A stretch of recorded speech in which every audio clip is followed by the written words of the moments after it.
गणेशाय नमः। ओम श्री सरस्वत्यो नमः।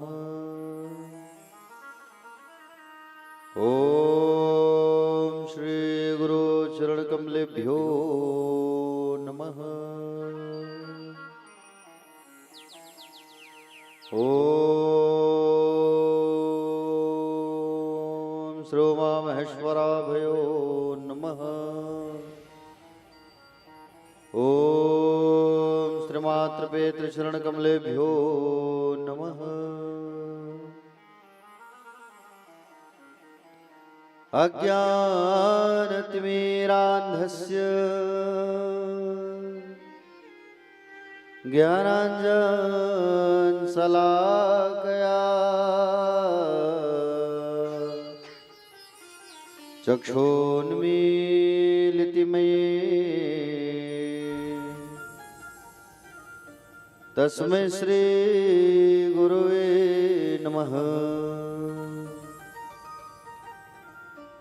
यत्कीर्तिस्तिलकायते त्रिभुवने तापत्रयोन्मूलनी यद्वाक्यामृतजीवनिह जनयति स्वान्ति सतामकौतुकम्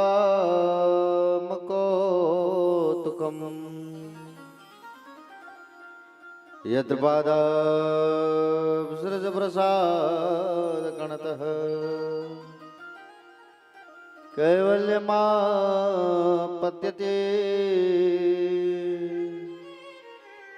श्रोयमुकोऽपि महेश्वरो विजयते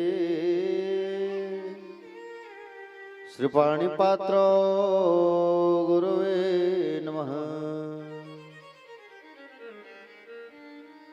नारायणं नमस्कृत्यं नरं चैव नरोत्तमं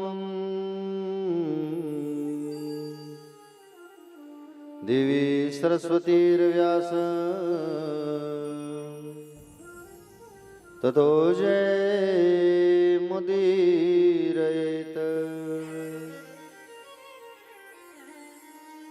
वागीशायस्य वदेन लक्ष्मीर्यस्य चावक्षसि यस्यास्यते हृदये सवित्रं नृसिंहमहं भजे।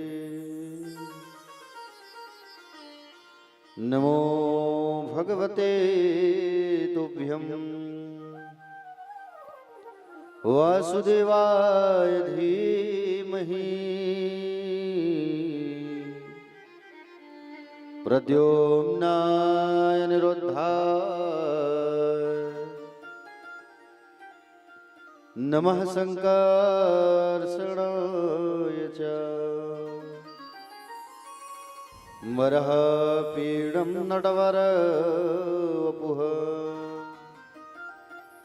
कर्णयो कर्णिकार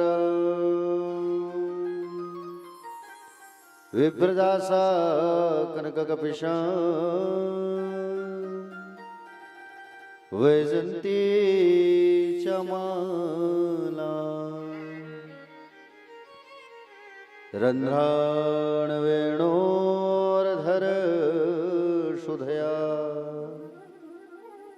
पूरयन् गोपवन्दे वृन्दारण्यस्वपदरमणम् प्राविशद्गीतकीर्तिः। देवी प्रपन्नार्तिहरे प्रसीद प्रसीद मात्र जगतोऽखिलस्य प्रसीद विश्वेश्वरि पाहि विश्वम् त्वमीश्वरी देवी चराचरस्य ज्ञानिनामपि चेतांसि देवी भगवते हि सा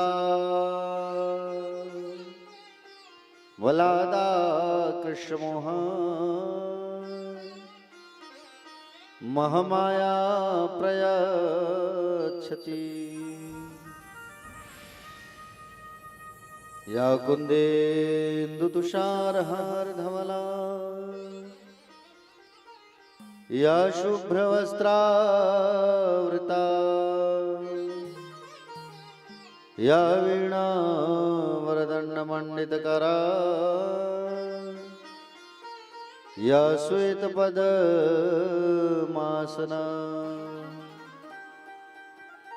या ब्रह्माच्युतशङ्कर प्रभृतिवी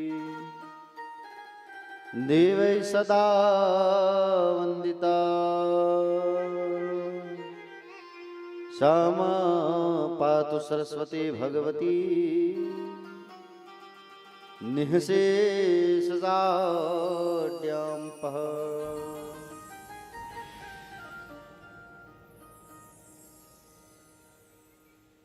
सब द्वारन को छोड़ के मां आयो तेरे द्वार, हे वृषभानु की लाडली अब मेरी ओर निहार।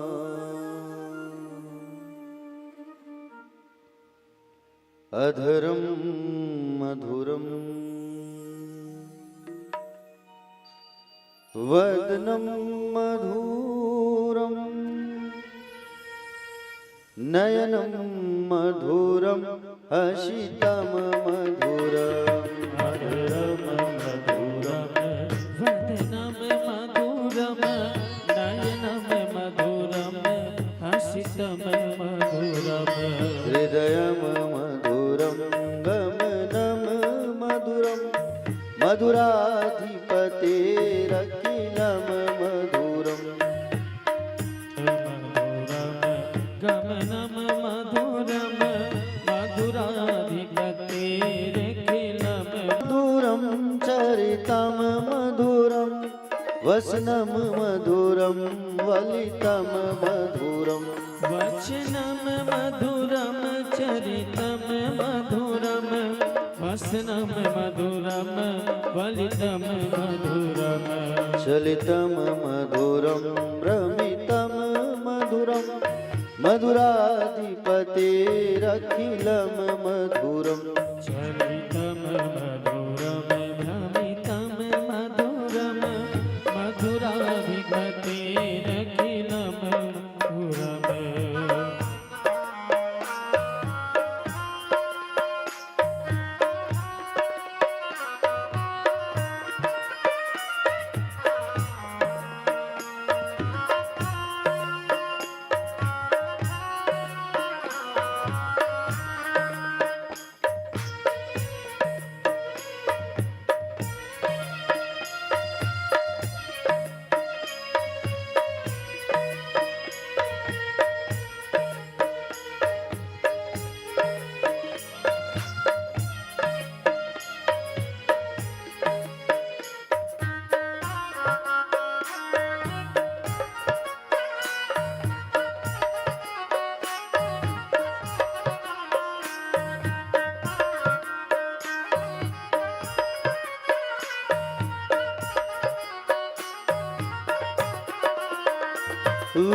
वेणुर्मधुरा पाणिर्मधुरा पादो मधुरो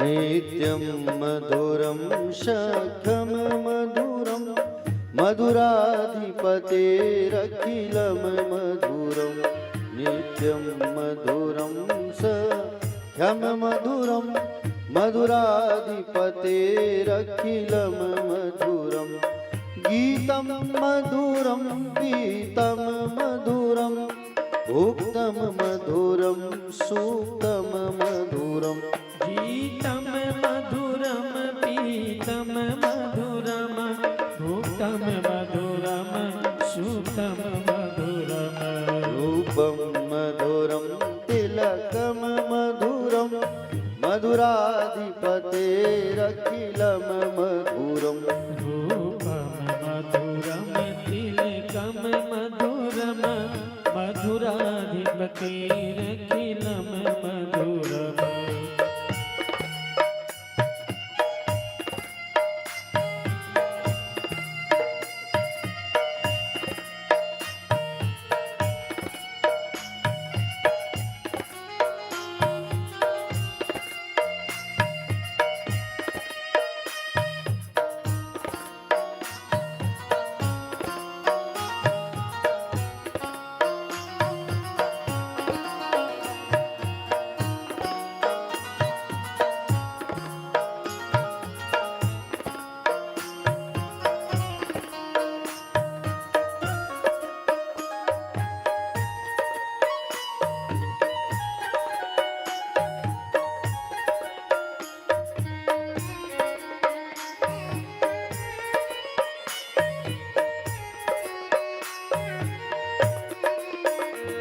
कर्णं मधुरं तरणं मधुरं हरणं मधुरं रमणं मधुरं कर्णं मधुरं तरणं मधुरं हरणं मधुरं रमणं मधुरम् वमितं मधुरं शमितं मधुरं मधुराधिपतेरखिलं मधुरं वमितं मधुरं शमितं मधुरं मधुराधिपतेरखिलं मधुरम् गुञ्जा मधुरा माला मधुरा यमुना मधुरा वीची मधुरा गुञ्जा मधुरा माला मधुरा यमुना मधुरा वीची मधुरा सलिलं मधुरं कमलं मधुरं मधुराधिपतेरखिलं मधुरं सलिलं मधुरं कमलं मधुरं मधुराधिपतेरखिलं मधुरम्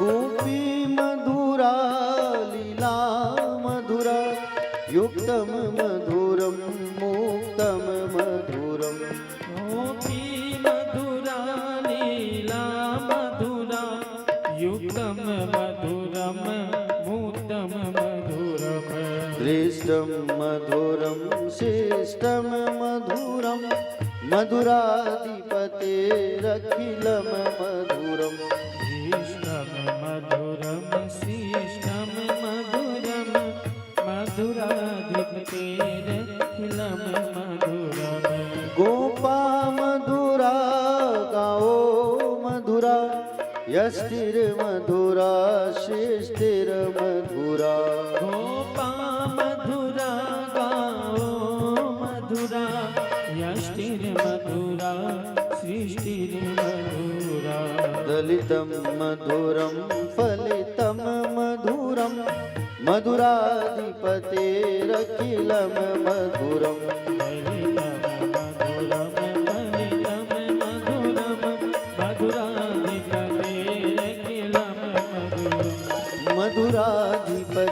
मधुराधिपतेरखिलं मधुरम् मधुराधिपतेरखिलं मधुरम् मधुराधिपतेरखिलं मधुरम् मधुराधिपतेरखिलं मधुरम् मधुराधिपतेरखिलं मधुरम् मधुराधिपतेरखिलं मधुरम् मधुरा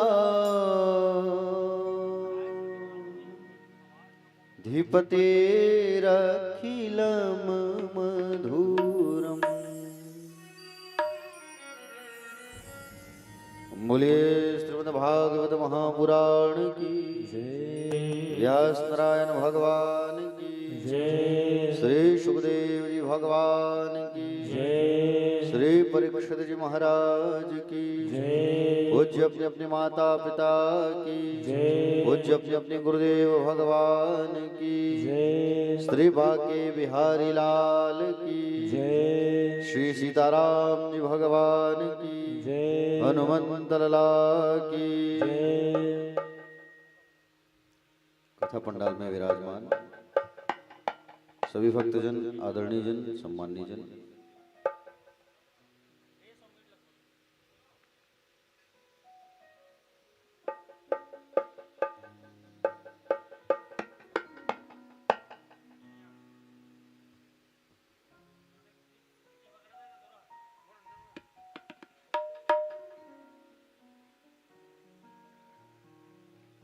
कथा पंडाल में विराजमान सभी भक्तजन, आदरणीय जन, सम्मानीय जन, करुणामयी माताएं, दयामयी माताएं, नंद वसुदेव जैसे पिता तुल्य आदरणीय जन, सम्मानीय जन, युवा भाई बहन, हल्ला करने वाले छोटे छोटे भाई बहन, आप सभी का व्यास मंच से हार्दिक वंदन है, स्वागत है, अभिनंदन है।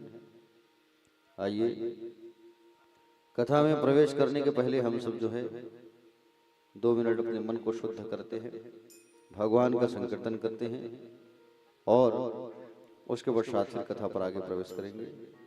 बोलिए वृंदावन विहारी लाल की, राधा रमण लाल की। हमारो धन राधा श्री राधा श्री राधा,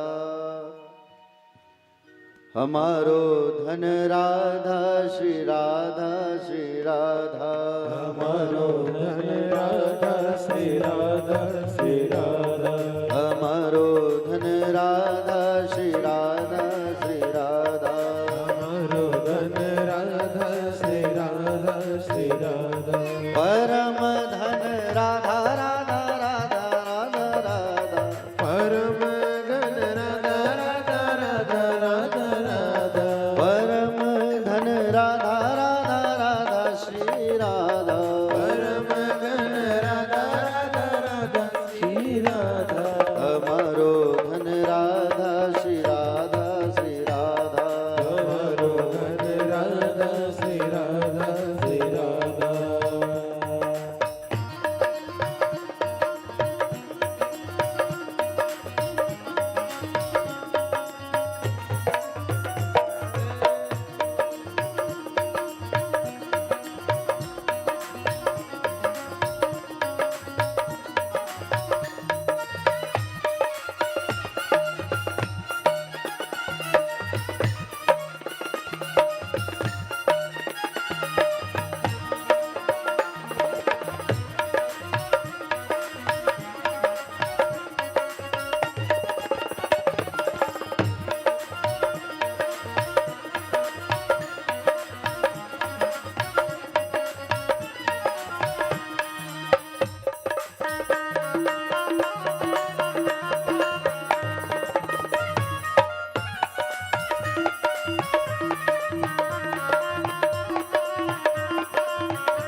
राधा हमारो धन राधा राधा राधा श्री राधा परम धन राधा श्री राधा श्री राधा परम धन राधा श्री राधा श्री राधा परम धन राधा श्री राधा श्री राधा परम धन राधा श्री राधा श्री राधा आइए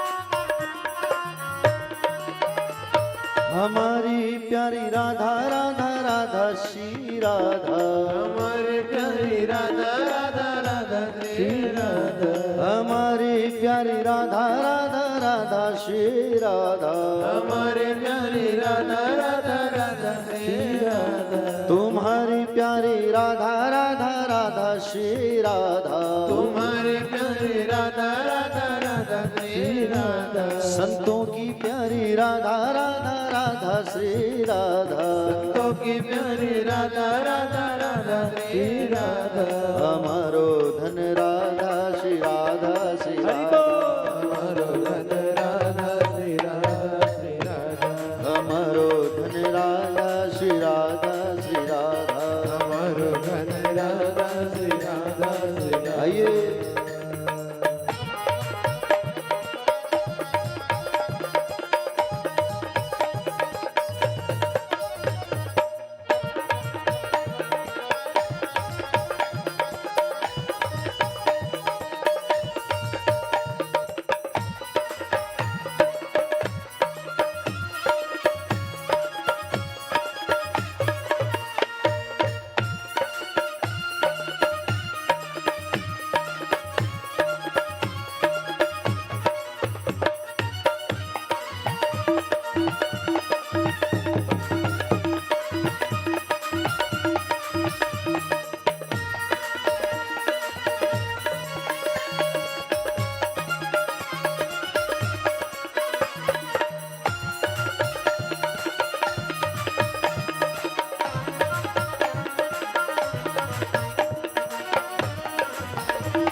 तुम्हारी प्यारी राधा राधा राधा श्री राधा तुम्हारी प्यारी राधा राधा राधा श्री राधा हमारी प्यारी राधा राधा राधा श्री राधा हमारी प्यारी राधा राधा राधा श्री राधा संतों की प्यारी राधा राधा राधा श्री राधा संतों की प्यारी राधा राधा राधा श्री राधा वृषभान दुलारी राधा राधा राधा श्री राधा विश्वान दुलारे राधा राधा राधा श्री राधा हम सब की प्यारी राधा राधा राधा श्री राधा हम सबकी प्यारी राधा राधा राधा श्री राधा हमारो धन राधा श्री राधा श्री राधा हमारो धन राधा श्री राधा श्री राधा हमारो धन राधा श्री राधा श्री राधा हमारो धन राधा श्री राधा श्री राधा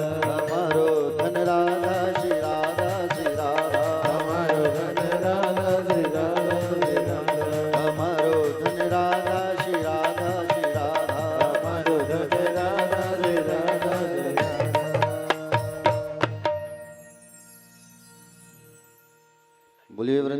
वृंदावन बिहारी लाल की जय। दोनों हाथ उठा के कहिए एक बार सभी लोग राधे राधे। श्याम से मिला दे। प्यारे भक्तजन,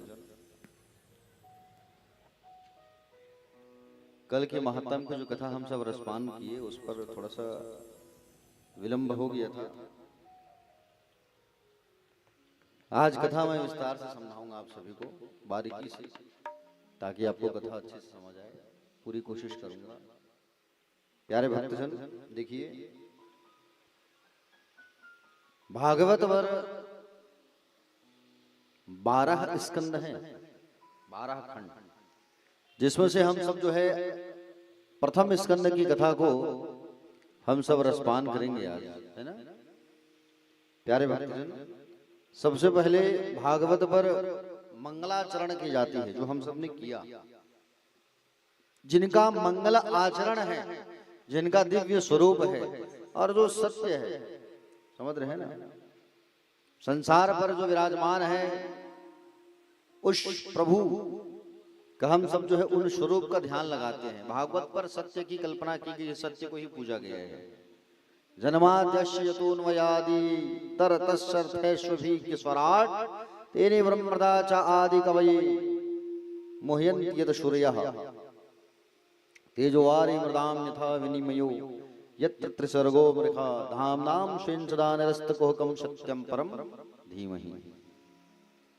कार्यों में परमेश्वर के संत रूप से अनुगत होने से और आकाश कुसुम आदि से पृथक होने के कारण जिस ईश्वर से विश्व का सर्ग पालन और संहार होता है, जिस ईश्वर से विश्व का सर्ग पालन और संहार होता है, तथा जो अपनी बनाई हुई वस्तुओं के संदर्भ में स्वप्रकाश है, जिसने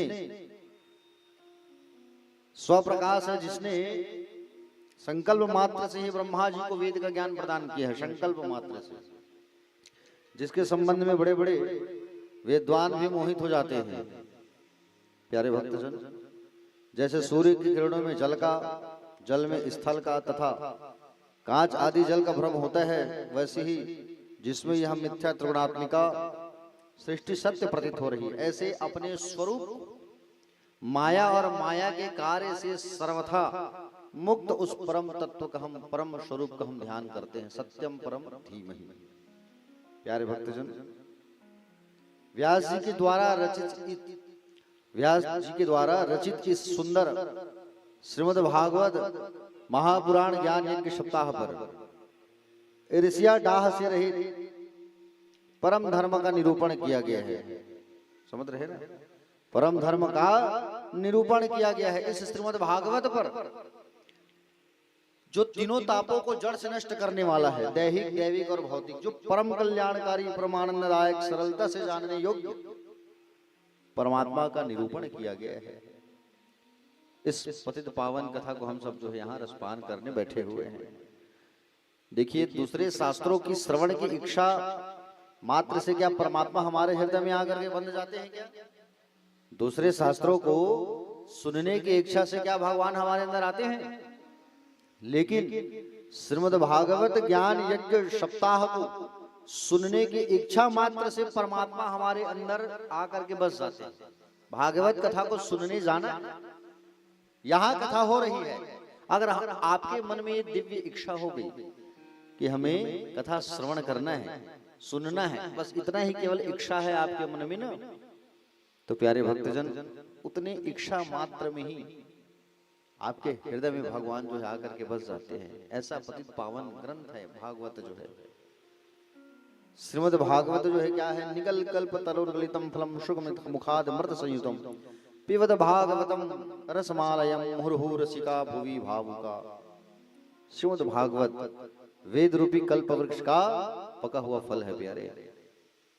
वेद रूपी वृक्ष का, वेद रूपी वृक्ष का पका हुआ फल है भागवत। ना ही इसमें छिलका है और ना ही इसमें गुठलू है। तो क्या है इसमें? इसमें केवल रस ही रस भरा हुआ है। पिबत भागवतम रसमालयम मुहुर्हु रसिका भुवि भावुका। और इस फल को चोच मारा है किसने? श्री सुखदेव जी ने। देखो, जैसे कोई फल होता है, अगर उसे कोई चोंच मार देता है कोई पक्षी तो बहुत मीठा हो जाता है। जैसे बिही है नहीं, खाते हो नहीं बिही? किसको कहते हैं बिही? जाम को। ठीक, किनके यहाँ है जाम का पेड़? मैं यहाँ मांगे बर नहीं आऊं, टेंशन मत लो। हमारे महाराज आज ही जाम मांगे। तो जब वो कोई चिड़िया जो है चोंच मार देती है तो बहुत मीठा हो जाता है, देखना आप। उसी प्रकार से भागवत रूपी फल को सुखदेव भगवान ने चोंच मारा है, और सुखदेव भगवान ने जब चोंच मारा है तो सुखदेव भगवान के चोंच मारने से यहाँ जो है बहुत मीठा हो गया है, अति मीठा हो गया है। समझ रहे हैं ना? इसमें केवल रस ही रस भरा हुआ है। प्यारे भक्तजन, जितनी बार पीना है पियो, जैसा पीना है पियो, लेकिन पियो किसको? भागवत रूपी रस को। केवल इसमें आनंद ही आनंद है भागवत पर। समझ रहे हैं ना? क्या है? आनंद ही आनंद है, और परम आनंद है। समझ रहे हो ना? परम आनंद है इसमें भागवत में। प्यारे भक्तजन, आपको बता दूं मैं, नैमिषारण्य का वहां सुंदर स्थान है। अच्छा, नैमिषारण्य कहाँ है? बोलो। नैमिषारण्य का तीर्थ कहाँ है पता है आप लोग को? उत्तर प्रदेश में। 3 अरण्य हुए हैं हमारे। एक अरण्य जो है नैमिषारण्य है, और एक है वृंदारण्य, और तीसरा है दंडकारण्य। 2 तो उत्तर प्रदेश में है, लेकिन एक तो हमारे छत्तीसगढ़ में है, दंडकारण्य, जहां पर राम जी जो है पग पग चले हैं। राम जी जो है पग पग चले हैं, राम जी जो है मां सीता की खोज में। समझ रहे हैं ना? वो है दंडकारण्य। नैमिषारण्य तीर्थ पर 88,000 ऋषि बैठे हुए हैं, और सुत जी महाराज जो है सुंदर बैठ करके उन सबको कथा रसपान करा रहे हैं। ऋषियों के मन में प्रश्न जागा, और ऋषियों के मन में प्रश्न जागा। 6 प्रश्न किए हैं ऋषियों ने।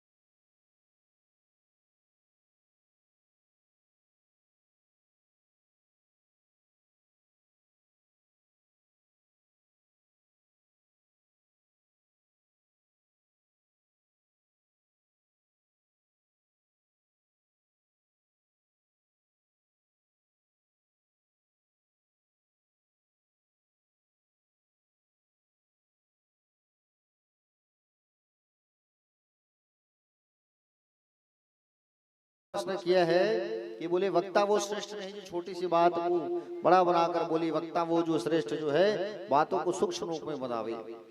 गागर में सागर भर कर कहे, फिर संसार के लोगों के पास इतना समय कहाँ है कि कथा वो सुन सके, बैठ सके। यदि हम विवेचन करने लग जाए तो सामने श्रोता सोने बैठ जाए, इतनी लंबी लंबी कथा होती है। फिर कथा का मतलब क्या हुआ? इसलिए संक्षिप्त में कहें, आप बताइए।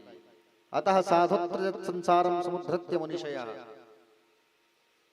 और जो शास्त्र का है कथा वो हमें आप बताइए।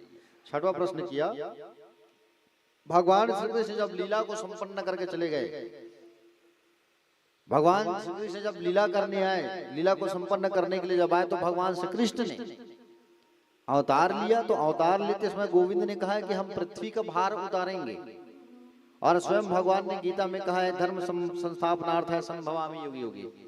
स्वयं कहा है भगवान ने गीता में, मैं धर्म की स्थापना करने के लिए युग युग में अवतार लेता हूं। यदि हम प्रभु की बात पर विश्वास करें कि भगवान धर्म की स्थापना के लिए अवतार लेते हैं, तो अपनी लीला समाप्त करके भगवान चले गए, तब धर्म तो अकेला पड़ गया। धर्म किसकी शरण में गया? कृपया हमें इन 6 प्रश्नों का उत्तर आप हमें रसपान कराइए, बताइए। 6 प्रश्न किए ऋषियों ने, और इन 6 प्रश्नों को सुन करके बड़े ही गदगद हो गए, बड़े ही आनंदित हो गए। 6 प्रश्नों को सुन करके बड़े ही आनंदित तो हो गए। कौन? श्री सूत जी महाराज। और इन 6 प्रश्नों को सुनकर के जब आनंदित हुए तो सबसे पहले उन्होंने किसका ध्यान लगाया? सबसे पहले सूत जी महाराज ने श्री सुखदेव जी का ध्यान लगाया। सबसे पहले भगवान श्री सुखदेव जी महाराज जी का उन्होंने ध्यान लगाया, स्तुति किया। जिस सुखदेव भगवान ने राजा परीक्षित को श्रीमद् भागवत की कथा सुनाई थी। प्यारे भक्तजन, श्री सुखदेव जी भगवान के चरणों में प्रणाम किया। और ऐसा आदर्श संत कहाँ मिलेगा भगवान श्री सुखदेव जी जैसे? बड़े आदर्श संत हैं सुखदेव जी महाराज। 12 वर्ष तक मातृ गर्भ में वास किया है। कितने वर्ष तक? 12 साल तक मां के गर्भ में रहे हैं ये, 12 साल तक। और 12 साल मां के गर्भ में जब रहे हैं तब 12 साल रहने के बाद गर्भ से बाहर आए हैं सुखदेव जी भगवान। एक बच्चा गर्भ में कितने वर्ष तक रहता है? कितने माह रहता है? 9 महीना। लेकिन भगवान श्री सुखदेव जी महाराज जो है प्यारे 12 साल मां के गर्भ में रहे हैं। 12 साल। प्यारे भक्तजन, ये प्रियकांत झनझनाहट कैसे हो रही है? झनक रहा है आवाज थोड़ा सा।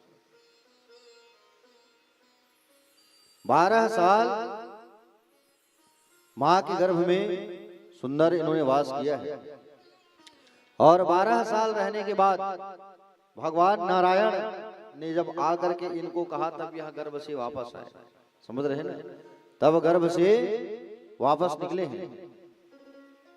प्यारे भक्तजन, सुखदेव जी महाराज के बारे में मैं आपको बताऊं 2 मिनट।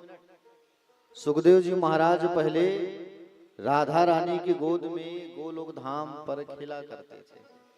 तोता थे। सुखदेव जी क्या थे?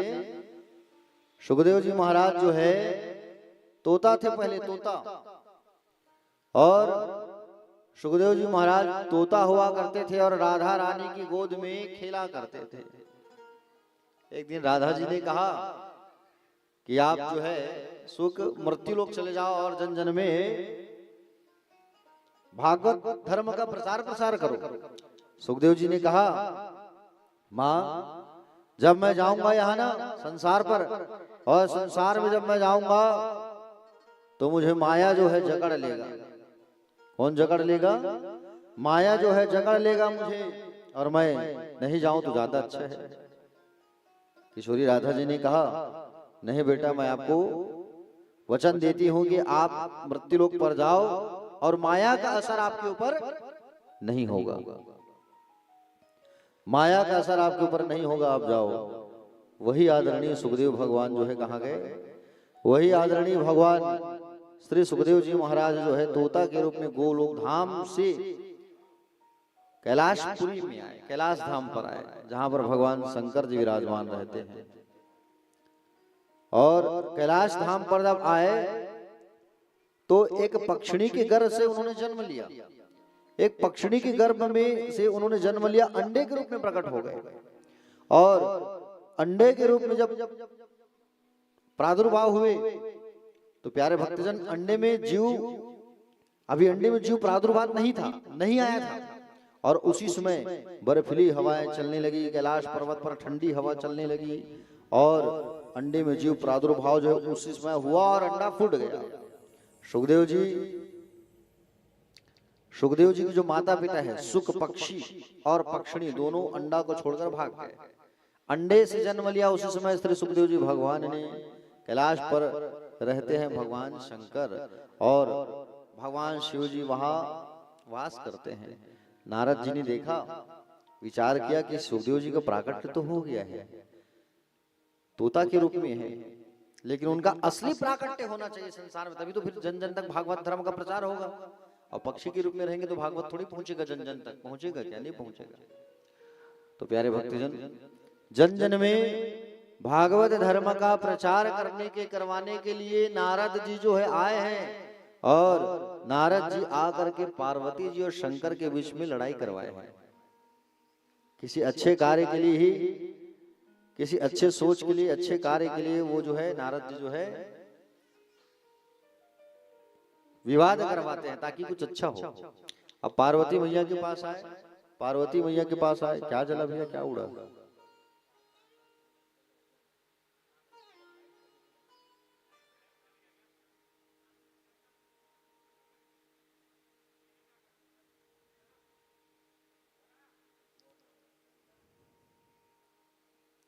प्यारे भक्तजन, जैसे ही नारद जी आए कैलाश पर्वत, और नारद जी जब आए कैलाश पर्वत पर,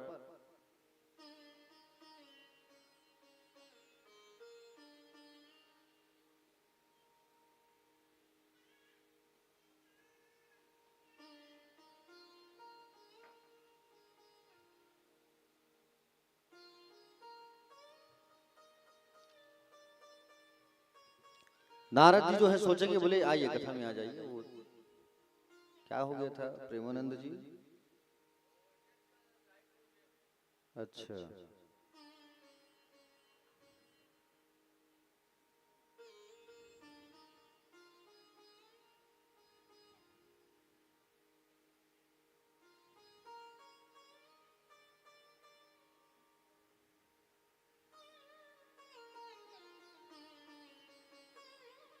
चलिए आप लोग कथा में आ जाइए, उधर मत देखो, वो अपना काम करेंगे। एक बार हाथ उठा के कहिए राधे राधे। श्याम से थोड़ा मिला और जोर से दे, कहो राधे राधे। श्याम से मिला दे। नारद जी आए कैलाश पर्वत, और नारद जी जो है कैलाश पर्वत पर आए और आकर के सबसे पहले पार्वती मैया से कहा उन्होंने, पार्वती मैया से कहा कि हे देवी माता, आपको प्रणाम। बोले खुश रहिए नारद जी। बोले आजकल ना माता जी, बोले ये संसार के लोग जो है बनावटी प्रेम करते हैं। हाँ? सुर नर मुनि सब की हरिति, स्वार्थ लाग करहि सब प्रीति। सब स्वार्थ का प्रेम करते हैं, सच्चा प्रेम कहीं नहीं है। पार्वती ने कहा कि बोले लेकिन मेरे पति मुझसे सच्चा प्रेम करते हैं, कहे। बोले अच्छा, हाँ मेरे पति बिल्कुल मुझसे सच्चा प्रेम करते हैं, और गुरु मंत्र को भी उन्होंने कान में मुझे बता दिया, जो अपनी पत्नी को नहीं बताना चाहिए। हाँ? और उन्होंने बताया है। प्यारे भक्तजन, इस बात को कहने के बाद में नारद जी ने कहा कि वो तो बात ठीक है, लेकिन एक बात आपसे छुपा के रखे हैं भगवान भोलेनाथ जो है। बोले अमर कथा नहीं सुना है आपको। कौन सी कथा नहीं सुना है? अमर कथा नहीं सुना है आपको। आज जब वो आए तो मुझसे पूछना कि आप मुझसे क्या छुपा के रखे हो। उतना कह करके वहां से निकल गए नारद जी। उसी समय शंकर जी आगमन हो रहा था। शंकर जी का नारद जी जब जा रहे थे, भोलेनाथ समझ गए कि नारद जी जरूर कुछ न कुछ पका के जा रहे हैं। आज पार्वती मैया के पास आए। पार्वती मैया ने कहा कि आप मुझसे भी एक तो बात छुपा के रखे हो। बोले कौन सी बात? आप मुझे अमर कथा नहीं सुनाए हो स्वामी, मुझे अमर कथा सुनना है। आप मुझे अमर कथा सुनाइए, अमर कथा मुझे जानना है। पक्का समझ गए नारद जी कह करके यहाँ से निकले हैं। तो कहा कि बोले अमर कथा सुनने के लिए देवी एकाग्रचित्त होकर के इस कथा को सुनना पड़ेगा, और एकाग्रचित्त होकर के इस कथा को सुनना होगा। और कथा में तुम्हें सोना नहीं है, बिल्कुल हामी भरना है। कथा सुनते सुनते तुम्हें हामी भरना है। कथा के बीच में उठना नहीं है, कथा के बीच में उठ के जाना नहीं है। देखो कथा जब चलती है तो बीच से उठ के जाने से बहुत दोष लगता है। जब प्रसाद वितरण हो जाए तो प्रसाद लेकर के जाना चाहिए, समझ रहे हैं ना? प्रसाद लेकर के ही घर जाना चाहिए। दूसरी बात, कथा में इधर उधर की व्यर्थ बातें नहीं करना चाहिए, ठीक है? नहीं तो सुअर का जन्म मिलता है जी। किसका जन्म मिलता है? सुकर का जन्म मिलता है। शंकर भगवान ने ताली बजाया, ऐसा नहीं, आप लोग को नहीं बजाने हैं, शंकर जी बजाए हैं, ठीक है? ऊपर वाले शंकर जी हो जैसे बाबू, शंकर बाबू। तो भगवान शंकर ने जब ताली बजाया, और ताली जब बजाया भगवान शंकर, तब जितने पक्षी थे सब वहां से उड़ उड़ के भाग गए। सब जितने पक्षी थे सब, भगवान शंकर ने जब फिर ताली बजाया, जैसे ही ताली बजाया तो वहां ठंडी हवा चलने लगी। और शंकर भगवान ने फिर ताली बजाया तो त्रिशूल जो है वहां परिक्रमा करने लगा, कोई छुप के थोड़ी कथा सुन रहे हैं। उसी समय सुखदेव जी का जन्म हुआ था अंडे के रूप में ऊपर, ठीक है। और जब कथा बता रहे थे, कथा सुना रहे थे भोलेनाथ, तो पार्वती मैया जो है कहने लगी, हाँ स्वामी, स्वामी, जी स्वामी, 3 शब्द, हाँ स्वामी, हूँ स्वामी, जी स्वामी। और तीनों बात कह रही थी, हाँ स्वामी, हूँ स्वामी, जी स्वामी। अब वो तीनों बात को सुन रहे तोता जो है ना, और तीनों बात को सुन करके वो जो है रट्टू तोता बन गया। अब बीच में कथा बताने लगे भगवान भोलेनाथ, आंख बंद है भोलेनाथ का, और वो कथा सुनाते रहे सुनाते रहे सुनाते रहे। बीच में पार्वती मैया जम्हाई आ गया, और बीच में जब पार्वती मैया को जम्हाई आया तो पार्वती मैया जो है सो गई कथा में। उसी समय वो तोता का बच्चा जो है हामी भरने लगा, हाँ स्वामी, स्वामी, जी स्वामी, ऐसा कहा करके। अब भोलेनाथ जी देखे, अचानक खुला नहीं, आंख खुला भोले बाबा का। आंख जब खुला भोले बाबा का, तब देखा कि बोले क्या पार्वती तो सोई हुई है, पार्वती जो है सोई हुई है, तो हामी कौन भर रहा है। देखा ऊपर तो तोता का बच्चा, उस तोते के बच्चे को मारने के लिए दौड़ पड़े बाबा जो है। बोले चुप के कथा सुन रहे हो हमारे यहाँ। और जैसे ही दौड़े, और जैसे ही दौड़े भोलेनाथ, तो उसी समय भागते भागते भागते भागते वो तोता का बच्चा जो है आ गया कहाँ, केशव प्रयाग पर। केशव प्रयाग कहाँ है, बद्री आश्रम। केशव प्रयाग पर सुंदर व्यास नारायण जी का आश्रम है, और व्यास नारायण जी का आश्रम है तो व्यास नारायण की पत्नी अरणी देवी के गर्भ में आ करके घुस गया वो तोता का बच्चा जो है, और अरणी मैया के गर्भ में आ करके घुसा, और गर्भ में जब घुसा तो 12 साल तक रुक गया वो तोता का बच्चा। वही सुखदेव जी कितने साल रहे, 12 साल तक रहे। और 12 साल बाद सुंदर जब भगवान नारायण जब आए, और नारायण जी जब आए तब कहा कि सुखदेव तुम बाहर आओ, तो उन्होंने मना कर दिया, मैं बाहर नहीं आऊंगा, माया में मैं फंस जाऊंगा। माया क्या है, तेरा मेरा, मेरा बेटा, मेरा परिवार, मेरी पत्नी, यही माया है, समझ रहे हो ना। कह दिया कि बोले मैं नहीं आऊंगा बाहर, अगर बाहर आऊंगा तो प्रभु मैं माया में फंस जाऊंगा, इसलिए मुझे नहीं आना है। और कह दिया कि बोले जब नहीं आऊंगा, तब भगवान ने माया के चक्र को रोक दिया, संसार के चक्र को, विष्णु जी ने। और माया के चक्र को जब रोका, तब भगवान जो है सुखदेव जी गर्भ से प्राकट्य हो गए। बोलो सुखदेव जी भगवान की। सुखदेव जी का प्राकट्य हुआ, और सुखदेव जी जो है जैसे उनका आगमन हुआ, जन्म हुआ, सुखदेव जी महाराज जो है सब चीज छोड़ करके जंगल की ओर जाने लगे, भागने लगे। पिताजी दौड़ाने लगे उन्हें, कहाँ जा रहे हो पुत्र, है पुत्र कहाँ जा रहे हो, अरे आओ आओ आओ, हमें ऐसे छोड़ के मत जाओ। अरे जो तुम कहोगे हम कहेंगे बेटा, लेकिन जाओ मत हमें छोड़ करके, लेकिन वो तो संसार के लिए आए हैं। जाने लगे पिताजी, दौड़ाने लगे। वृक्ष के पेड़ पौधों से आवाज आने लगा कि बोले व्यास जी आप जो है वापस चले जाइए, ये आपके लिए नहीं है, संसार के लिए आए हैं। माताओं से कहा कि बोले, उन माताओं से कहा कि बोले आप लोगों को लज्जा नहीं आ रहा है, मेरा 12 साल का बेटा यहाँ से जा रहा है। तो उन माताओं ने कहा कि बोले लज्जा किस बात की, वो तो नारी और नर दोनों में कोई भेद नहीं रखते, सबको समान रूप से देखते हैं संसार वालों को। भेद किस प्रकार का, जैसे तैसे बेटा के पास पहुंच गया, बेटा के पास पहुंच करके कहे बोले पुत्र तुम चलो, बेटा तुम चलो, मैं तुम्हें लेने आया हूं। उन्होंने मना कर दिया। बोले पिताजी ये जीव जो है ना संसार में कई बार जन्म लेता है, कई बार माता बनता है, पुत्री बनता है, पुत्र बनता है, पिता बनता है, ये आवागमन का चक्र चलते रहता है। लेकिन इस आवागमन के चक्र से जो छूट गया वही मोक्ष को प्राप्त करता है। और मुझे इस आवागमन के चक्र में नहीं पड़ना है, आप जाइए, मैं एकांत में ही बैठ करके भगवान का सत्संग करूंगा, कीर्तन करूंगा, उनका ध्यान करूंगा। पिताजी वापस चले आए, व्यास नारायण जी महाराज, समझ रहे हो ना। व्यास जी वापस चले आए। प्यारे भक्तजन, सुत जी महाराज जो है इस प्रकार सुखदेव भगवान का जन्म हो, और वहां कहाँ है, जंगल में है। भागवत कथा को अभी पूर्णतः जानकारी उनको नहीं है, सुखदेव जी महाराज को, ठीक है। प्यारे भक्तजन, ऋषियों के वचन को सुन करके, 6 प्रश्नों को सुन करके बड़ा ही इनको आनंद आया, गदगद आया। पहला प्रश्न क्या किए थे ऋषियों ने, मानव के लिए परम धर्म क्या है। तो मनुष्य का परम धर्म क्या है, मनुष्य का परम धर्म है भगवान श्री कृष्ण के चरणों में प्रीति होना, कन्हैया के चरणों में प्रीति होना, लेकिन कन्हैया के चरणों में जो प्रेम होना चाहिए वो कैसा होना चाहिए? निष्काम होना चाहिए। हाँ? भगवान के चरणों में प्रेम, मानव का परम धर्म क्या है? निष्काम भाव, निष्काम प्रेम। भक्ति में भोग इच्छा की कामना मत रखो। जहां भोग है वहां भक्ति नहीं हो सकती, जहां इच्छा है वहां भक्ति नहीं हो सकती, और जहां इच्छा नहीं है वहां पर भक्ति हो सकती है। भक्ति जो होती है वो निष्काम भाव से करना चाहिए। भगवान श्री कृष्ण के चरणों पर निष्काम भाव से आप प्रेम करें।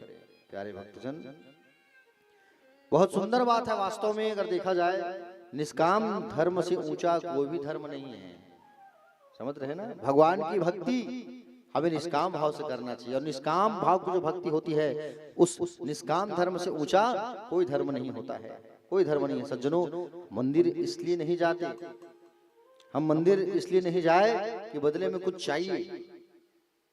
आप मंदिर जाते हो तो आपके मन में इच्छा रहती है कि हमें भगवान ये चीज दे देते, इच्छा रहती है, इसलिए आप मंदिर जाते हो। लेकिन मंदिर इसलिए नहीं जाना चाहिए कि हम मांगे कुछ भगवान से। हाँ? समझ रहे ना? बल्कि मंदिर इसलिए जाना चाहिए क्योंकि वो हमारा धर्म है। समझ रहे हो ना? मंदिर इसलिए जाना चाहिए क्योंकि वो हमारा धर्म है। भागवत हम इसलिए नहीं सुने हैं कि फैक्ट्री चलने लग जाए, भगवान कार्य चलने लग जाए, इसलिए हम भागवत सुनने बैठे हैं, ऐसा नहीं। हाँ? समझ रहे ना? हाँ? प्यारे भक्तजन, वो तो फिर अपने आप चलना चालू हो जाएगा जिस दिन भगवान की कृपा होगी। उस दिन भगवान की जब कृपा होगी तो कार्य अपने आप ही बढ़ना चालू हो जाएगा। क्योंकि भागवत सुनना, भागवत इसलिए सुनो क्योंकि भागवत सुनना धर्म है और यही जीवन का सार है। इसलिए भागवत कथा सुनो, और वो भी निस्वार्थ भाव से, निष्काम भाव से। भक्ति दो प्रकार की होती है, एक सकाम और एक निष्काम। ठीक है? निष्काम भाव से अगर आप भगवान की भक्ति करोगे ना तो भगवान तुमको दर्शन देने आएंगे, बिन मांगे सब तुमको देंगे। लेकिन कहीं सकाम भाव की भक्ति करोगे, सकामी मतलब होता है मांगना। अगर हम भगवान से मांगेंगे तो वो देंगे जरूर, लेकिन हमें दर्शन कभी नहीं देंगे। अब आप बताइए, संसार की वस्तु चाहिए आपको कि भगवान चाहिए? संसार की वस्तु चाहिए आपको कि भगवान चाहिए? बोलो, भगवान चाहिए ना? तो भगवान चाहिए तो फिर निष्काम भाव से भक्ति करनी पड़ेगी भगवान की। निस्वार्थ भाव से भक्ति करो, जिसमें कोई इच्छा ना हो, ना जिसमें कोई काम भाव ना हो।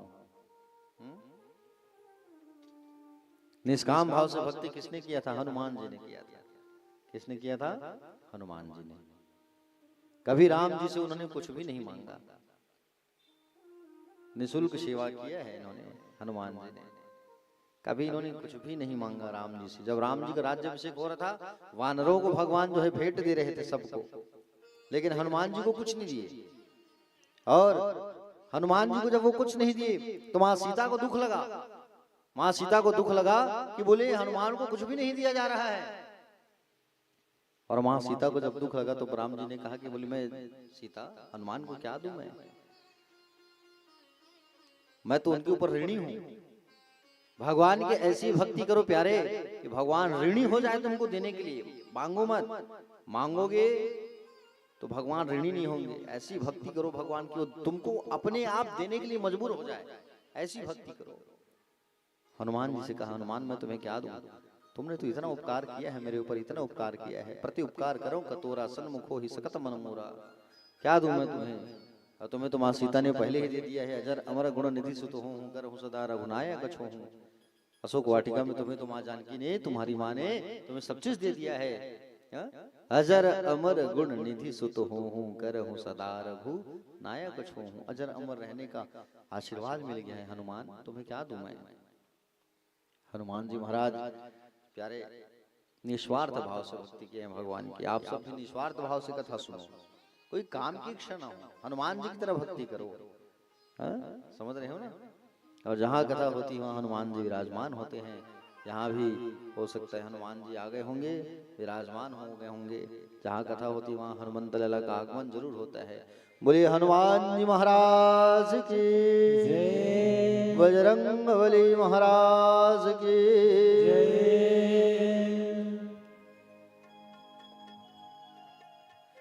बजरंग बली ने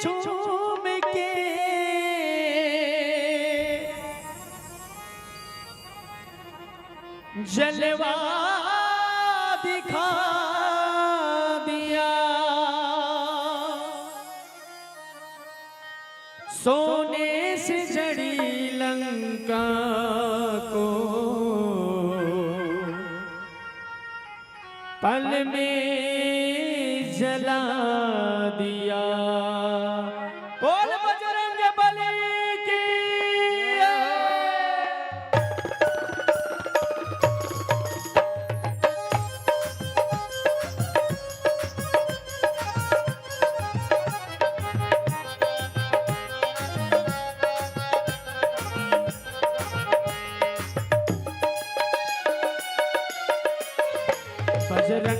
बजरंग बली गली गली मना है। बजरंग बली गली गली मना है। बजरंग बली गली गली मना है। बजरंग बली गली गली मना है। ओ अंजनी के दुल्हनवा तोरे अजब नाम है। अजब नाम है। अंजनी के दुल्हनवा तोरे अजब नाम है। दुल्हनवा तोरे अजब नाम है। शादी लचिर दिखाए ओ मां सीताराम है। सीताराम है। बजरंग बली गली गली मना है। बजरंग बली गली गली मना है।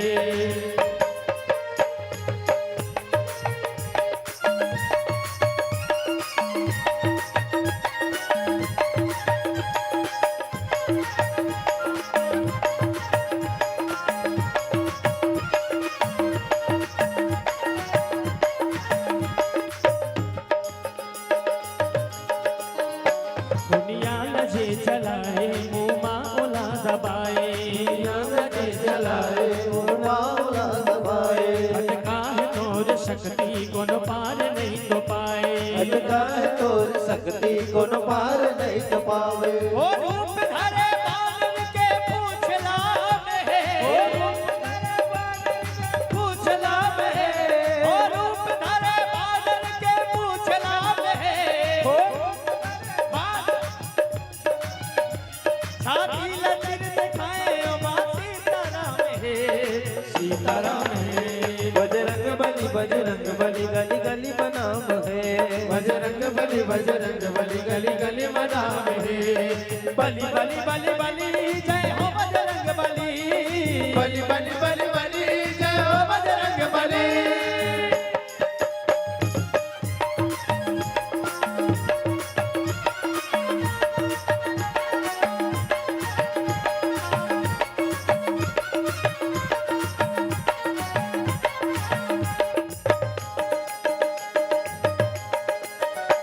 सीता के सूद लेबर उड़ के जिते हलंका। सीता के सूद लेवर उड़ के जिते हलंका। लंका मत जाके सबके बजाए डंका। लंका में जाके सबके बजाए डंका। सीता हरण के रावण चुकाए राम है। सीता हरण के रावण चुकाए राम है। शादी लचिर दिखाए ओ मां सीताराम है। सीताराम है। बजरंग बली गली गली मना है। बजरंग बली गली गली मना है। बजरंग बली गली गली मना है। बली बली बली बली जय हो बजरंग बली। बली बली बली बली जय हो बजरंग बली।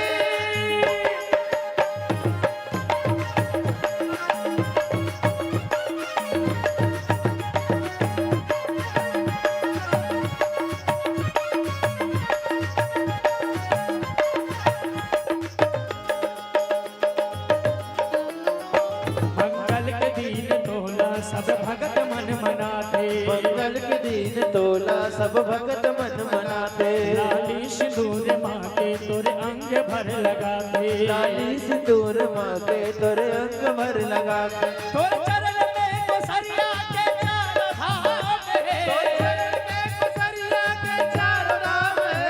तोरे चरण में कोसरिया के चार धाम है। तोरे चरण में कोसरिया के चार धाम है। शादी लचिर दिखाए ओ मां सीताराम है। सीताराम है। बजरंग बली गली गली मना है। बजरंग बली गली गली मना है। बजरंग बली गली गली मना है। बजरंग बली गली गली मना है।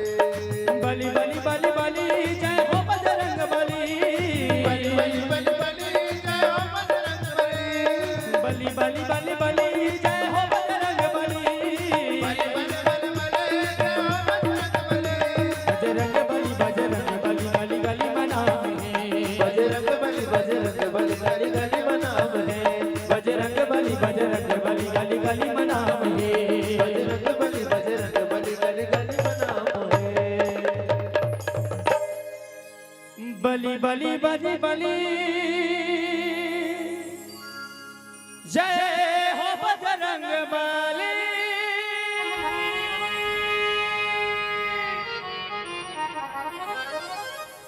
बोल हनुमान जी महाराज की। राधे राधे। से मिला दे।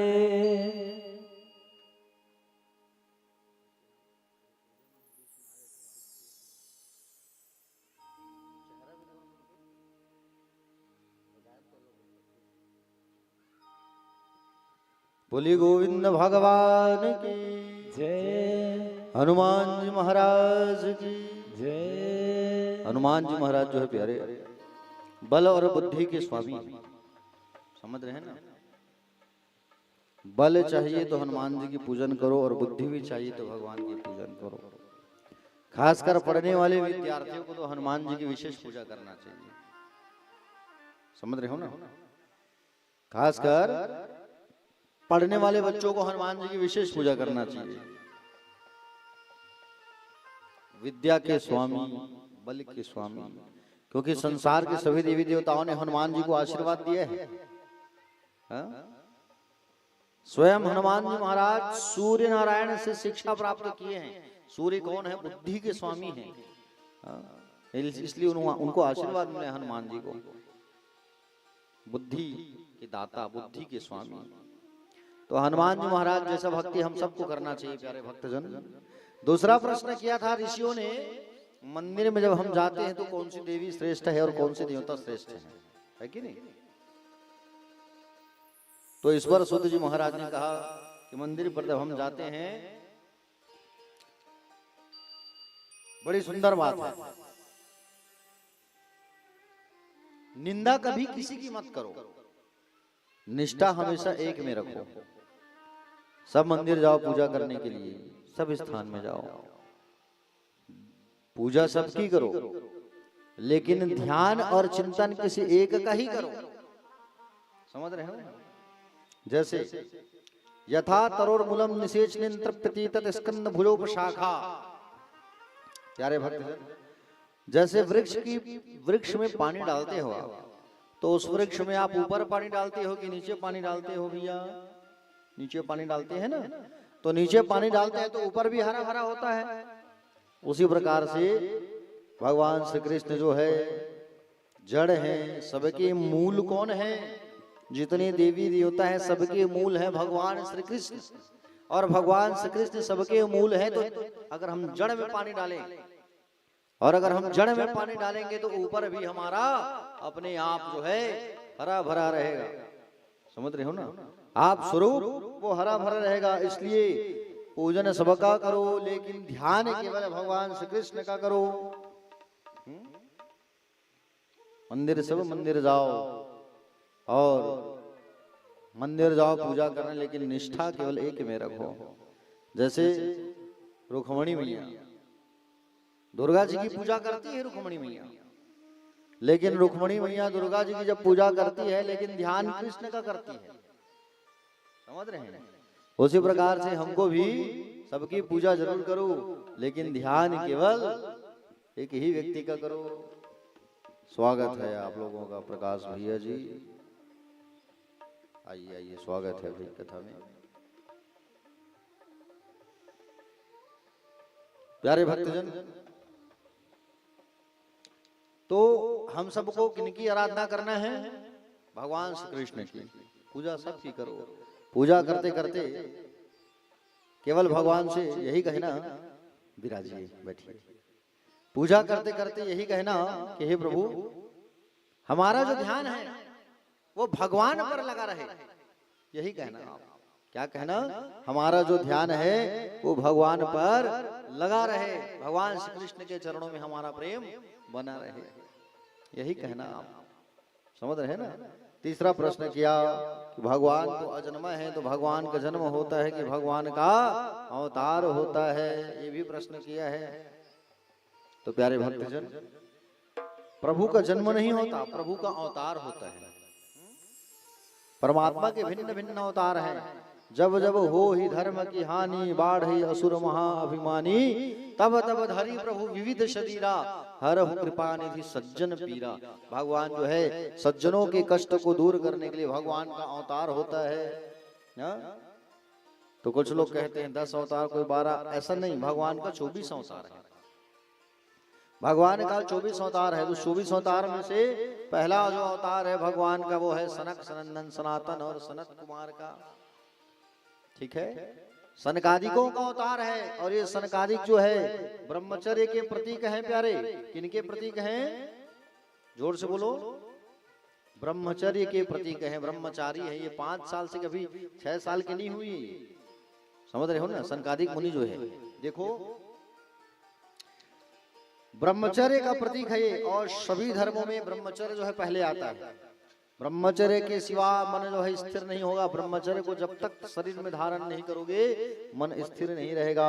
ब्रह्मचर्य से मन, बुद्धि, चित्त और अहंकार ये पवित्र होते हैं ब्रह्मचर्य से, समझ रहे हो ना? ब्रह्मचर्य का पालन करने से अंतःकरण शुद्ध होता है। और अंतःकरण जब शुद्ध होता है, ये हमारा पहला कदम है। ब्रह्मचर्य जो है भगवान सनकादिकों का जो अवतार है वो ब्रह्मचर्य का अवतार है, पहला अवतार। और दूसरा जो अवतार है वो है वाराह भगवान का अवतार। वाराह भगवान मतलब भगवान सुगर रूप में आए थे। देखिए ना, सुगर रूप में भगवान का स्वरूप। सुअर देखे हो कि नहीं देखे हो? यहाँ जो होता है उसका दांत नहीं होता, और जंगल में जो होता है उसे बरहा कहते हैं, समझ रहे हो नहीं? जंगल में जो होता है उसे बरहा कहा जाता है, जिसका दांत होता है। तो भगवान जो है सुकर रूप में अवतार धारण किए थे। सुकर कहते हैं वराह को। भगवान जो है वराह का अवतार धारण किए। पहला कदम क्या है हमारा? ब्रह्मचर्य। ब्रह्मचर्य को जब जीवन में उतारोगे तब तुम्हारे जीवन में एक अच्छा दिन आएगा। वराह का मतलब होता है श्रेष्ठ दिवस। वराह का मतलब होता है श्रेष्ठ दिवस। कब आएगा? जब जीवन में हम ब्रह्मचर्य को उतारेंगे तो हमारे जीवन में श्रेष्ठ दिवस आएगा, श्रेष्ठ दिन आएगा। और श्रेष्ठ दिन, जिस दिन सत्कर्म होगा आपके जीवन में, वही दिन जो है श्रेष्ठ दिन होगा, समझ रहे हैं ना? हाँ, जिस दिन आप भगवान का भजन करेंगे, कीर्तन करेंगे, वही दिन जो है श्रेष्ठ दिन रहेगा, समझ रहे हैं ना? जिस दिन आप भगवान का सत्कर्म करेंगे। सत्कर्म में जब करोगे, आप सत्संग जब करोगे, सत्कर्म करोगे, लोभ जो है विघ्न डालने के लिए आता है, याद रखना। लोभ जो है, जब अच्छा काम करोगे ना ईमानदारी से, सत्कर्म करोगे, सत्संग, तो उसमें लोभ जो है विघ्न डालने आता है। लोभ मतलब लालच, समझ रहे हैं ना? और लोभ को किससे मारना है? लोभ को मारना है संतोष से। संतोष जो होता है सबसे बड़ा गुण होता है। संतोषी बनो, लोभी नहीं।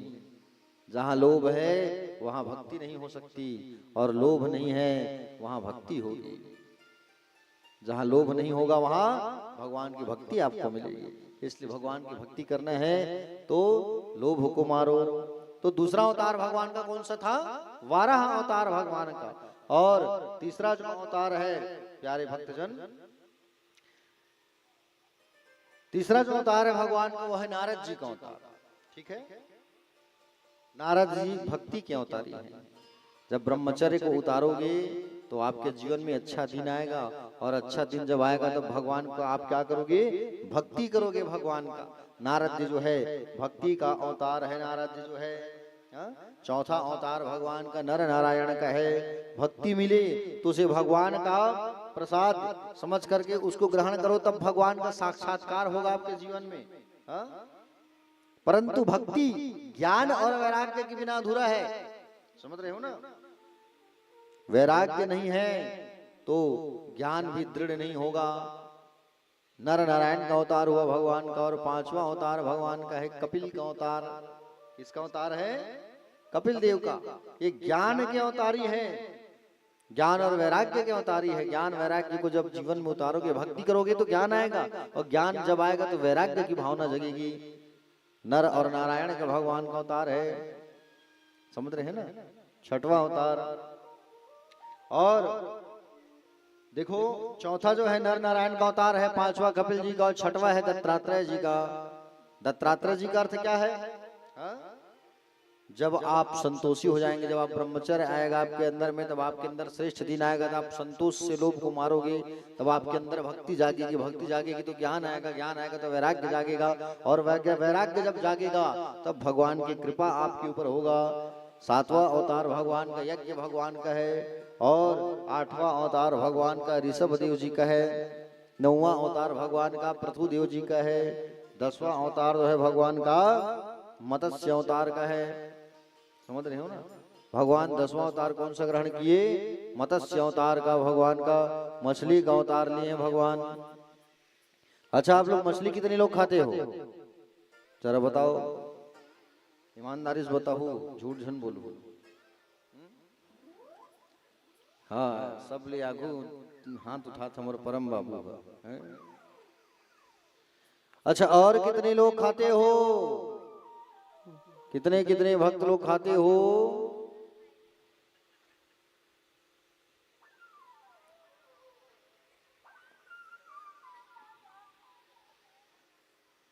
बिल्कुल मत खाया करो।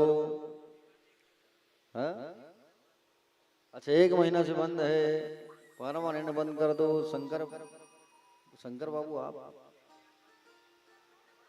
अच्छा ये बनाती तब आप खाते हो? अच्छा, दोनों का हाथ रहता है उसमें, मतलब दोनों की इच्छा रहता है, मतलब आप कहते होंगे तो आप लाते होंगे, तब वो बनाती होगी तब आप खाते होंगे, है कि नहीं? हाँ, पाछुआ लेमन है, आप भी खाते हो। उन्होंने के जीभ में पानी आ गया, बता जीभ ले निकाला, बड़ा मरना है ये भगवान।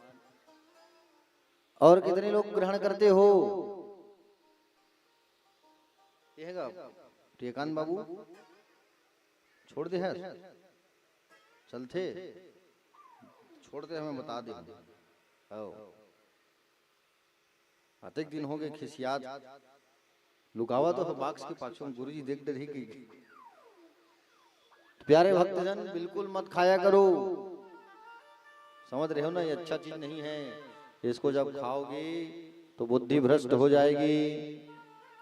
और जो भक्त जो है मांस ग्रहण करते हैं, मांस जो खाते हैं, उन्हें भगवान श्री कृष्ण का साक्षात्कार नहीं हो सकता। जो मांसाहारी होते हैं भगवान उनके पास नहीं आते हैं। समझ रहे हो ना? इसलिए मांस ग्रहण नहीं करना चाहिए। मांस खाना बुरी बात है। मांस जब आप खाते हो ना, तो आपके साथ क्या होता है बताऊं? प्रियकांत बाबू कुछ चेंज वेंज करे, इसका बढ़िया चलत रही आवाज है कुछ।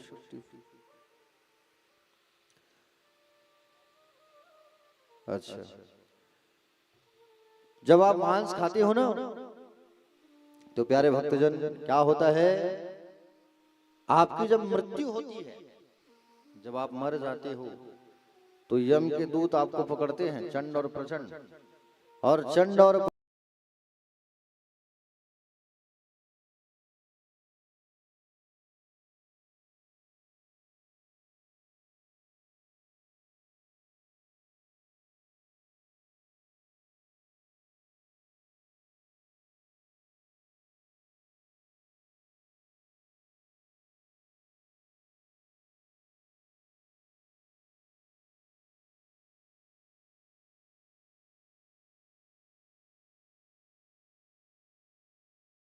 आपको ले जाके पटक देते हैं।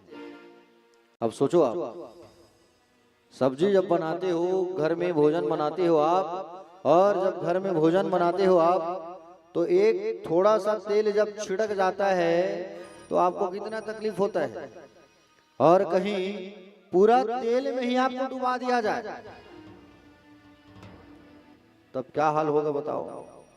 भजिया संतला जाओ तुम, है कि नहीं? और उस समय फिर क्या होगा? उस समय चिल्लाओगे बचाओ बचाओ बचाओ।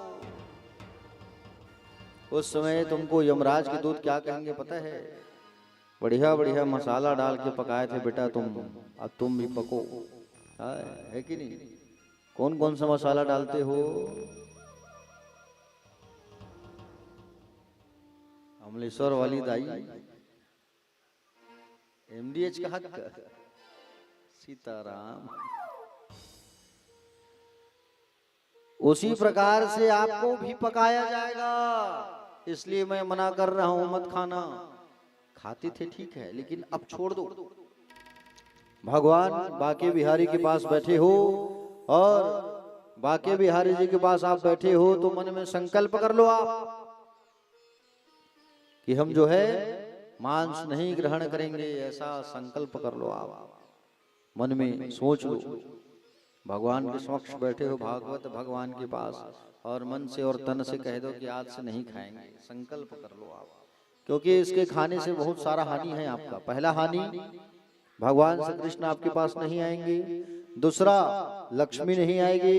तीसरा, घर में कलयुग का आगमन होगा। चौथा, घर में छिड़छिड़ापन आएगा।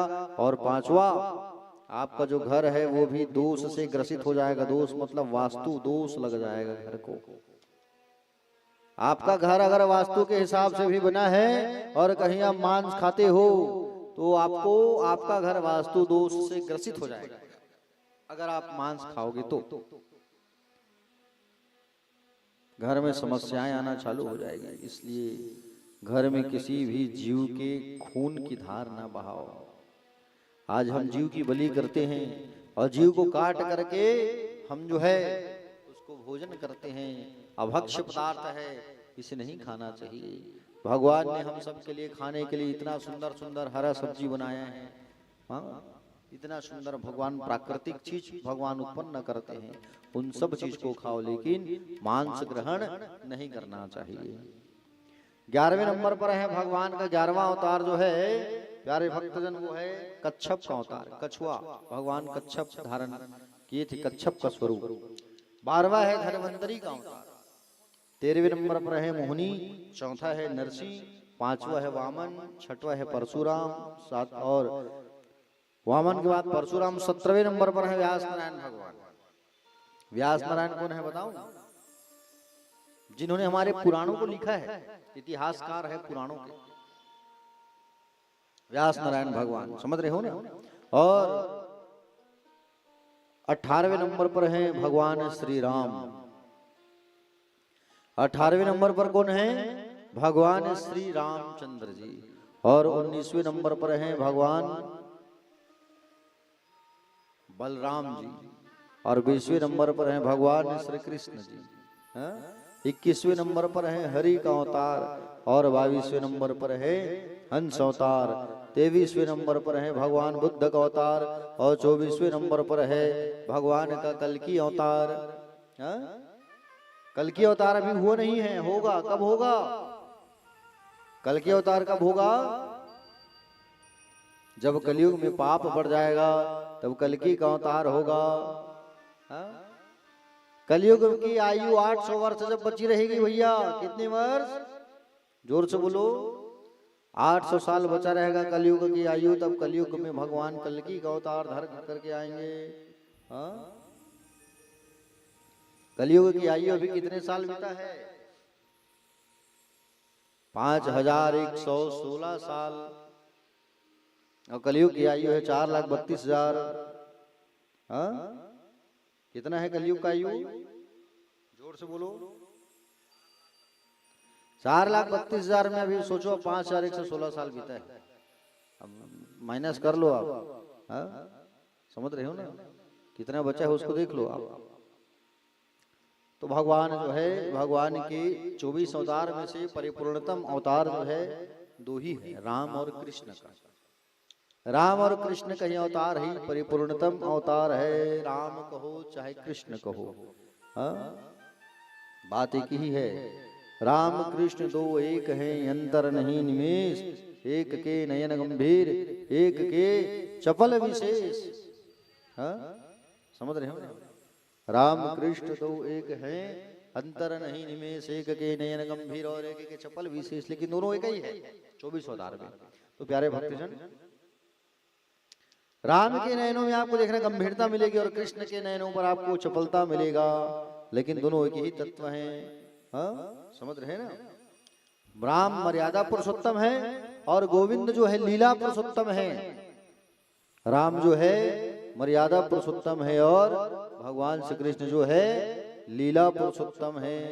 बोले गोविंद भगवान की। जय। दोनों हाथ को उठा करके कहिए एक बार राधे राधे। श्याम से मिला दे। थोड़ा आवाज जोर से निकाला करो हैं, जोर से बोलोगे तो हम लोग को भी आनंद आएगा। ठीक है प्यारे भक्तजन, भगवान श्री सुत जी महाराज जो है 88,000 ऋषियों को बताने लगे कथा। क्या बताने लगे कि बोले द्वापर के अंत में पराशर ऋषि और वसु कन्या सत्यवती के गर्भ से साक्षात भगवान का कला अवतार श्री व्यास नारायण जी का आगमन हुआ। व्यास नारायण भगवान जो हमारे सारे पुराणों को उन्होंने ही लिखा है, व्यास जी ने। बहुत बहुत उनको धन्यवाद कहना चाहिए कि आज हमारे तक जितने शास्त्र पहुंचे हैं, ग्रंथ पहुंचे हैं, उनके कहीं न कहीं देन कौन है, दाता कौन है? व्यास जी महाराज। प्यारे भक्तजन, कृष्ण द्वैपायन जी महाराज का प्राकट्य हुआ और कलयुग के कलुषित प्राणियों के कल्याण के लिए व्यास जी भगवान ने क्या किया? वेद का 4 भाग किया है। 4 वेद, ऋग्वेद, यजुर्वेद, सामवेद, अथर्ववेद, और 4 वेद किया है। पंचम वेद कौन सा है? पंचम वेद है महाभारत का। एक एक करके 17 पुराण लिख दिया, और एक एक करके जब 17 पुराण लिख दिए फिर भी शांति नहीं मिला उनको। और फिर भी जब उनको शांति नहीं मिला, उसी समय व्यास जी के पास अकस्मात नारद जी आ गया। जब आप किसी संशय में रहते हो, चिंता में रहते हो, कुछ सोचते रहते हो और दिमाग काम नहीं करता, उसी समय कोई हमारे पास आता है, कोई सलाह देने वाला, कोई बताने वाला। तो नारद जी आए व्यास जी के पास, और नारद जी आए व्यास जी के पास, और व्यास जी के पास आकर के कहने लगे। क्या कहने लगे? व्यास जी के पास आकर के नारद जी जब आए तब व्यास जी ने सुंदर नारद जी का विधिवत पूजन किया है। तम अभिज्ञाय सहसा प्रत्युत्थायागतम मुनि पूजयामास विधिवन् नारदम सुर पूजितम। सुंदर इन्होंने पूजन किया, और नारद जी कहने लगे, हे भाग्यशाली, हे पराशर के पुत्र व्यास जी, आपका शरीर, स्वास्थ्य, सब मन प्रसन्न है कि नहीं, चंगे हो कि नहीं? पूछने लगे। व्यास जी ने कहा कि बोले मन मेरा प्रसन्न नहीं है महाराज, मेरा मन संतुष्ट नहीं है, मेरा अंतःकरण जो है संतुष्ट नहीं है। संतुष्टि का कोई कारण बताइए आप, कब मेरे जीवन में संतोष आए? मेरा मन संतोष नहीं है, अभी भी ऐसा लगता है कि मेरा जीवन अधूरा है, अधूरा है। प्यारे भक्तजन, नारद जी ने कहा है, व्यास जी, आपने भगवान के निर्मल यश का प्राय प्रतिपादन नहीं किया है, भगवान के बाल चरित्रों का प्रतिपादन नहीं किया है आपने। 17 पुराण तो आपने लिखा, लेकिन 18वां पुराण भी आपको एक और लिखना है, भागवत महापुराण। कौन सा पुराण? भागवत महापुराण भी आपको लिखना है, तब आपका जीवन पूर्ण होगा। और उस भागवत महापुराण पर भगवान श्री कृष्ण के बाल चरित्रों का प्रतिपादन करो आप, तब आपका जीवन जो है पूर्ण होगा। जो वाणी भगवान के कृति की गान नहीं करती, वहां भले ही कितनी सोना चांदी अलंकार से युक्त हो जाए, लेकिन विद्वान जन उन्हें कौवा ही की दृष्टि से कहा गया है, कौवा कहा गया है। जो भगवान की वाणी को नहीं गाते उन्हें कौवा कहा गया है। जो जीव भगवान का नाम नहीं रटता उसे मेढक कहा गया है। समझ रहे हो ना प्यारे भक्तजन? नारद जी ने कहा कि बोले आप भागवत की रचना करो महाराज। मैं भी पूर्व जन्म में ब्राह्मणों के साथ, मैं भी पूर्व जन्म में दासी का बेटा था। नारद जी अपने पूर्व जन्म की बात बताने लगे। क्या कहने लगे? नारद जी अपने पूर्व जन्म की बात बताने लगे कि मैं भी पूर्व जन्म में दासी का बेटा था, लेकिन भगवान की महती ऐसी कृपा हुई कि आज मैं नारद का जन्म पाया हूँ, और जब मेरा इच्छा होता है तब मैं वैकुंठ चला जाता हूँ, कैलाश चला जाता हूँ, ब्रह्मलोक चला जाता हूँ। पिछले जन्म में दासी का बेटा था। मेरी जो माँ है वो राजा के घर में काम करने जाया करती थी।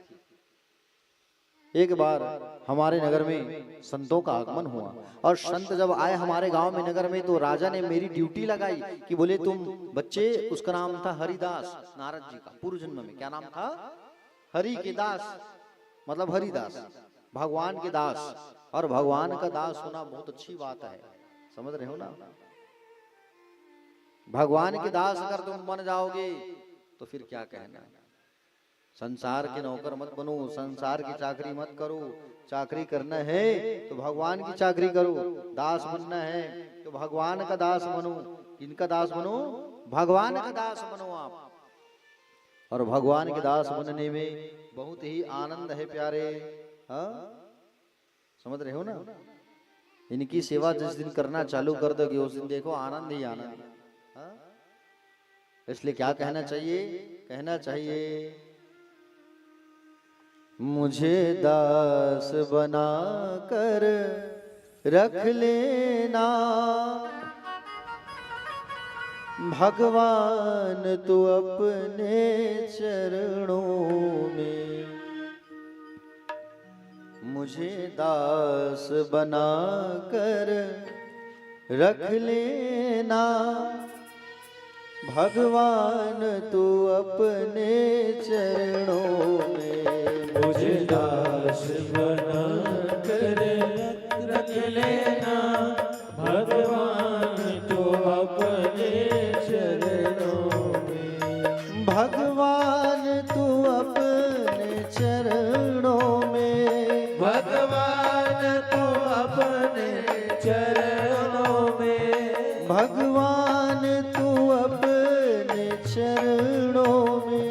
भगवान तो अपने चरणों में। राजा राम तू अपने चरणों में। राजा राम तू अपने चरणों में। मुझे दास बना कर रख लेना भगवान तू अपने चरणों में। मुझे दास बना कर रख लेना भगवान तो अपने चरणों में।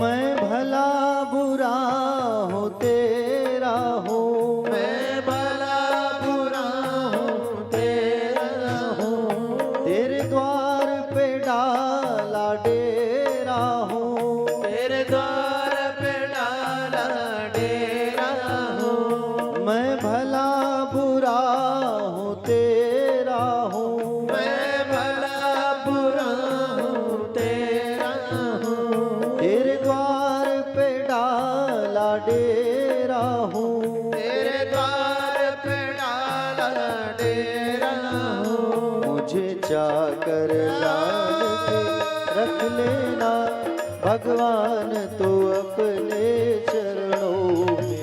मुझे दास बना कर रख लेना तो आन वो अपने चरणों में।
जब अधम से अधम को तारा है, जब अधम से अधम को तारा है, उसमें ही नाम हमारा है, उसमें भी नाम हमारा है। जब अधम से अधम को तारा है, जब अधम से अधम को तारा है, उसमें ही नाम हमारा है, उसमें भी नाम हमारा है। मुझे भार समझ कर रख लेना, मुझे भार समझ कर रख लेना, भगवान तू अपने चरणों में दास बना कर रख लेना, भगवान तू अपने चरणों में। भगवान तू अपने चरणों में, भगवान तो अपने चरणों में, भगवान तू अपने चरणों में, भगवान तो अपने चरणों में। राजा राम तू अपने चरणों में, हे राजा राम तू अपने चरणों में। मुझे दास बना कर रख लेना, भगवान तू अपने मुझे दास बना कर रख लेना, भगवान तू अपने चरणों में। भगवान तू अपने चरणों में, भगवान तू अपने चरणों में। भगवान तू अपने चरणों में, भगवान तू अपने चरणों में। मुझे दास बना कर रख लेना, भगवान तू अपने चरणों में।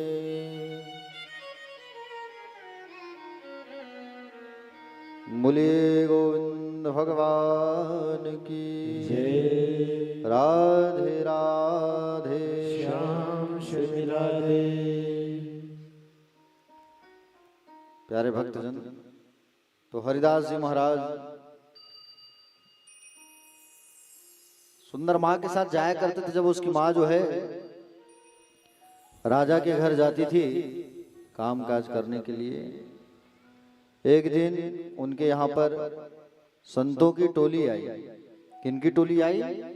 संतों की। और संतों की जब टोली आई तो राजा ने हरिदास की ड्यूटी लगा दी। क्या ड्यूटी लगा दी? हरिदास की ड्यूटी लगा दी कि बोले तुम जो है क्या करोगे, तुम संतों के जूठे पत्तल को उठाओगे और जूठे पत्तल को उठाने का तुम काम करोगे। जूठे पत्तल को तुम उठाने का काम करोगे, ऐसा सुंदर कह दिया। और संतों की खूब सेवा करने लगा, ये आराधना करने लगा। और संतों की जब सेवा करना चालू कर दिया, प्यारे भक्तजन, कुछ दिन बाद संत महात्मा जो है जब जाने लगे तो हरिदास जो है चरणों को पकड़ लिया और चरणों को पकड़ करके कहेगी बोले प्रभु मुझे भी जाना है, अपने साथ ले चलो आप। संतों ने कहा तो बोले अभी आप नहीं जा सकते, आपकी माँ जीवित है और आपकी माँ जिंदा है, तो भी आप अपनी माँ की सेवा करो, माँ की कीर्तन करो, माँ का पूजन करो, निवेदन करो, उसी में आपका कल्याण है। क्योंकि जब तक माँ बाप जिंदा होते हैं हमारे अंदर एक कर्जा होता है। जब तक हम माँ और बाप के लाश को शमशान घाट नहीं पहुंचाते हैं तब तक हमारे जीवन में कर्जा होता है। मातृ ऋण और पितृ ऋण, जब तक हम अपने माता पिता के शव को शमशान घाट नहीं पहुंचाते हैं तब तक प्यारे भक्तजन हम उस ऋण से मुक्ति नहीं पाते। माँ बाप हमें जब हम बचपना में छोटे रहते हैं तो हम खेलते हैं कूदते हैं, और जब हम खेलते कूदते हैं जब छोटे रहते हैं ना तो माँ बाप हमें उठाते हैं, सीने से लगाते हैं और सीने से लगा करके हमें रखते हैं, उठाते हैं, घुमाते हैं कंधे में बैठा के ना माँ बाप, तो हमारे अंदर कर्जा होता है। और माँ बाप जब हमें उठा करके घुमाते हैं, प्रेम पर करते हैं, तो हमारे ऊपर एक कर्जा होता है। वो कर्जा से हमको मुक्ति कब मिलती है? जब हमारे माँ बाप की मृत्यु होती है, तब हम उनकी लाश को शमशान घाट ले जाते हैं ना। तब शमशान घाट जब ले जाते हैं और वहां तक पहुंचाते हैं कंधे में धर के, तब वो ऋण हमको मुक्ति मिलता है। ठीक है, लेकिन कई कई बार देखना प्यारे, हम लोग जब माँ बाप जब खत्म होते तो हमको एक अग्नि दे दिया जाता है, अग्नि को पकड़ करके हम लेके जाते हैं। लेकिन बीच में आप अपने माता पिता के लाश को कंधे में जरूर धरा करो, पकड़ा करो, जरूरी रहता है। जब अग्नि पकड़ा दिया जाता है और अग्नि जब पकड़ाया जाता है तो हम अपने माँ बाप की लाश को ऐसे पकड़ नहीं पाते। अग्नि लेके जाता है ना बच्चा जो है, लेकिन अग्नि लेके जब जाता है तो उनको उस ऋण से मुक्ति नहीं मिल पाती। समझ रहे हो? और जब शमशान घाट तक हम पहुंचाते हैं कंधे में धर के, तब उस ऋण से हमको मुक्ति मिलती है। तो इस चीज को आप लोग ध्यान देना। थोड़े देर के लिए सही, लेकिन माँ बाप की लाश को कंधे में जरूर धरना। उसके पश्चात आप जो है प्यारे भक्तजन अग्नि को पकड़ना। तो हरिदास से कहने लगे संत कि तुम मेरे साथ नहीं जा सकते, क्योंकि तुम्हारे माँ बाप जिंदा हैं अभी। माँ जिंदा है तुम्हारी, और माँ जिंदा है तो माँ जिंदा है तुम्हारी, तो आप जो है अपनी माँ को छोड़ करके नहीं जा सकते। इसलिए तुम जो है माँ की सेवा करो। हम तुम्हें एक मंत्र दे रहे हैं, और हम मंत्र दे रहे हैं तुम्हें, उस मंत्र का तुम जो है गुणगान करो। और मंत्र का तुम जब गुणगान करोगे, तब प्यारे भक्तजन मंत्र का जब गुणगान करोगे तो तुम्हें भगवान की अभिष्ट फल जरूर प्राप्त होगा। ओम नमो भगवते वासुदेवाय कह दिया और इस मंत्र को दे करके चले गए। प्यारे भक्तजन, ये हरिदास जो है ओम नमो भगवते वासुदेवाय का मंत्र जाप करने लगा, सुंदर स्तुति करने लगा, गुणगान करने लगा, और स्तुति गुणगान करने लगा। कालांतर में इनकी माँ का देहावसान हुआ, और खूब 12-12 घंटे उस मंत्र को जाप करने लगा। और 12-12 घंटे जब मंत्र को जाप करने लगा, तो एक दिन प्यारे भक्तजन 12-12 घंटे जब मंत्र जाप करने लगा, तो आकाशवाणी हुआ। क्या आकाशवाणी हुआ? आकाशवाणी ये हुआ कि बोले हरिदास इस बार नहीं, अगली बार जब तुम आओगे, तब जो है अगली बार जब तुम आओगे, तब तुम्हें हमारा दर्शन होगा। और वही जो है अगली बार प्यारे भक्तजन, अगली बार वही भक्त जो है नारद बन करके आया। और नारद बन करके जब आया, तब कहीं जा करके उनको सुंदर नारद बन करके जब वो आया, तब कहीं जा करके आज वो बैकुंठ जाता है, कैलाश जाता है। सुंदर इन्होंने कहा, क्या कहा कि आप जो है भागवत की रचना करो। नारद जी की बात सुनकर नारद जी ने व्यास जी को 4 श्लोक में भागवत का सुंदर बात बताया है, 4 श्लोक में। और उस 4 श्लोकों को ही व्यास जी ने 18,000 श्लोक बनाए हैं। सरस्वती नदी के पश्चिम तट स्थित सम्यक प्रास नाम आश्रम पर आए, हरि का ध्यान करते ही सुंदर हृदय में भगवान की भागीरथी प्रकट हो गई। व्यास जी सुंदर रचना करने के लिए तैयार हो गए, लेकिन लिखेगा कौन? लिखने के लिए व्यास जी ने बुलाया गणेश जी महाराज को, भगवान गजानंद जी को। बोलिए गणेश जी भगवान की। पढ़ने लिखने वाले बच्चों को भगवान गणेश जी की वंदना करना चाहिए, पढ़ना लिखना चाहिए गणेश जी का ध्यान करके, क्योंकि गणेश जी बुद्धि के स्वामी हैं। हाँ? समझ रहे हो ना प्यारे भक्तजन? आपको बता दूं मैं, गणेश जी महाराज जो है बुद्धि के स्वामी हैं। और गणेश जी को जब बुलाया व्यास जी ने कि आप आइए, भागवत को लिखना है आपको। गणेश जी आए, लेकिन गणेश जी जब आए तब शर्त रख दिया, एक शर्त में लिखूंगा। कौन से शर्त में? बोले आपको लगातार बोलना होगा, और लगातार जब आप बोलोगे तभी मैं लिखूंगा, और बीच बीच में कहीं रुक जाओगे तो मैं छोड़ के भाग जाऊंगा, नहीं लिखूंगा। गणेश जी कह दिए। तब कहे बोले ठीक है भाई, मैं लिखूंगा, मैं बोलूंगा और आप लिखना। तब व्यास नारायण बोलते गए और गणेश जी लिखते गए। गणेश जी लिखते गए, लिखते गए, लिखते गए, लिखते गए, लिखते गए, लिखते गए, लिखते गए, और व्यास जी बोलते गए। और व्यास जी जब बोलते गए, बोलते गए, बोलते गए, और गणेश जी क्या करते गए? लिखते गए। व्यास जी को नहाना रहता था, तो नहाने के लिए क्या करे अब भाई, नहाने जाएंगे और छोड़ के तो भाग जाएंगे गणेश जी। तब व्यास जी महाराज जो है संस्कृत के बड़े शब्दों को पेश कर देते थे, बोल देते थे। और संस्कृत के बड़े शब्दों को जब बोल देते थे तो उनको सोचने में समय लग जाता था। समझ रहे हो ना, सोचने में उनको समय लग जाता था कि क्या बोले हैं व्यास जी। अब जितना समय में वो सोचते रहते थे ना गणेश जी, उतने में जाके डूब के नहा के आ जाते थे। तब बताते कि मैंने ये आपको ये कहा, फिर वो चालू लिखना। अब पूजा करना है तो पूजा करने के समय फिर बड़े बड़े शब्दों को प्रयोग कर देते थे, और बड़े बड़े शब्दों को जब प्रयोग कर देते थे तब सोचने में जितना समय लगता था फिर वो दौड़ के जाके पूजा पाठ करके आ जाते थे। ऐसे ऐसे भागवत की रचना जो है पूर्ण हुई। दिव्य प्यारे भक्तजन, भागवत की रचना सुंदर बन करके तैयार हुई। 12 संहिता और 12 स्कंद है भागवत पर। कितने स्कंद हैं? 12 स्कंद है, 18,000 श्लोक है, 335 अध्याय है। और व्यास जी ने अपने पुत्र सुखदेव जी को पढ़ाया भागवत। कैसे पढ़ाया? सुखदेव जी जंगल में है ना, तो उनके पिता पढ़ाने थोड़ी गए हैं, अपने शिष्यों को भेजे हैं। जब शिष्य उनकी गाय चराने जाते थे व्यास जी के, तो भागवत के आधे आधे श्लोकों को गा गा करके भेजते थे। समझ रहे हो ना, जाओ जंगल में गाय चराते चराते ये श्लोकों को गाना, तो उन श्लोकों को गाते थे गाय चराते चराते। सुखदेव जी सुनते थे, अरे बाप रे भगवान की श्लोक है ये। और दौड़ करके आकर के सुंदर दौड़ करके आते थे और आकर के पूछते थे आगे की बात कथा को सुनाओ। हाँ, आगे की कथा हमें सुनना है। तो प्यारे भक्तजन, आगे की कथा को कहे भैया हमारे गुरुजी तो हमको यहीं तक बताए हैं, आगे सुनना है तो गुरुजी पास जाओ। तब सुखदेव जी अपने पिता के पास आए और भागवत कथा को सुने हैं, और भागवत कथा को सुन करके फिर वापस जंगल चले गए। पिता के यहाँ नहीं ठहरे। ठीक है, बोले वृंदावन बिहारी लाल की। सुनाने वाले का जन्म कैसे हुआ समझ आ गया ना आपको? सुनाने वाला कौन है? भगवान सुखदेव जी। और सुखदेव जी भागवत को कैसे सुने हैं वो भी आपको समझ आ गया। भागवत की रचना कैसे हुई ये भी आपको समझ आ गया। भागवत का जब रचना हुआ सरस्वती नदी के किनारे। सरस्वती क्या है? सत्संग है। और भागवत का मूल उद्देश्य यही है कि सत्संग करो आप। ठीक है, सत्कर्म और सत्संग दोनों, सत्कर्म भी अच्छा करो और सत्संग भी करो। भागवत में जो काले काले मोटे अक्षर हैं वो क्या है? गोपिकाएं हैं। ठीक है, अब पीछे का सफेद का पन्ना क्या है? राधा रानी है। और संपूर्ण भागवत जो है क्या है? साक्षात श्री कृष्ण चंद्र भगवान है। बोलो श्री कृष्ण चंद्र भगवान की जय।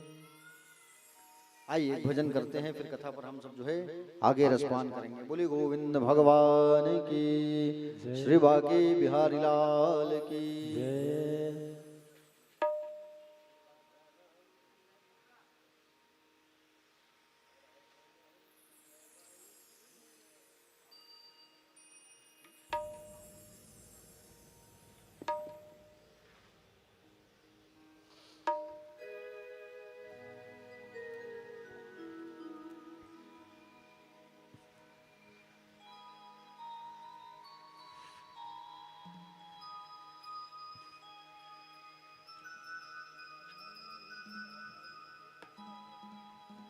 बोल बांके बिहारी लाल की जय।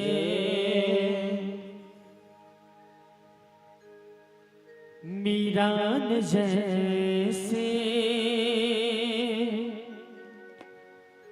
गिरधर को चाहा,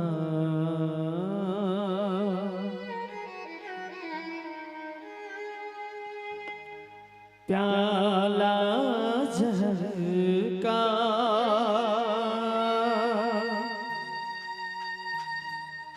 मीरान जैसे गिरधर को चाहा,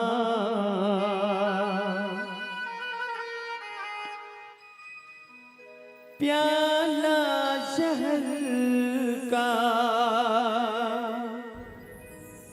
अमृत बनाया,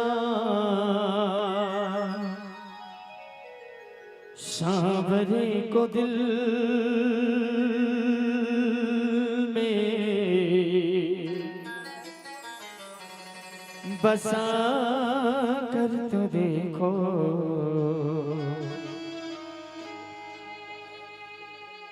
एक बार वृंदावन में आकर तो देखो।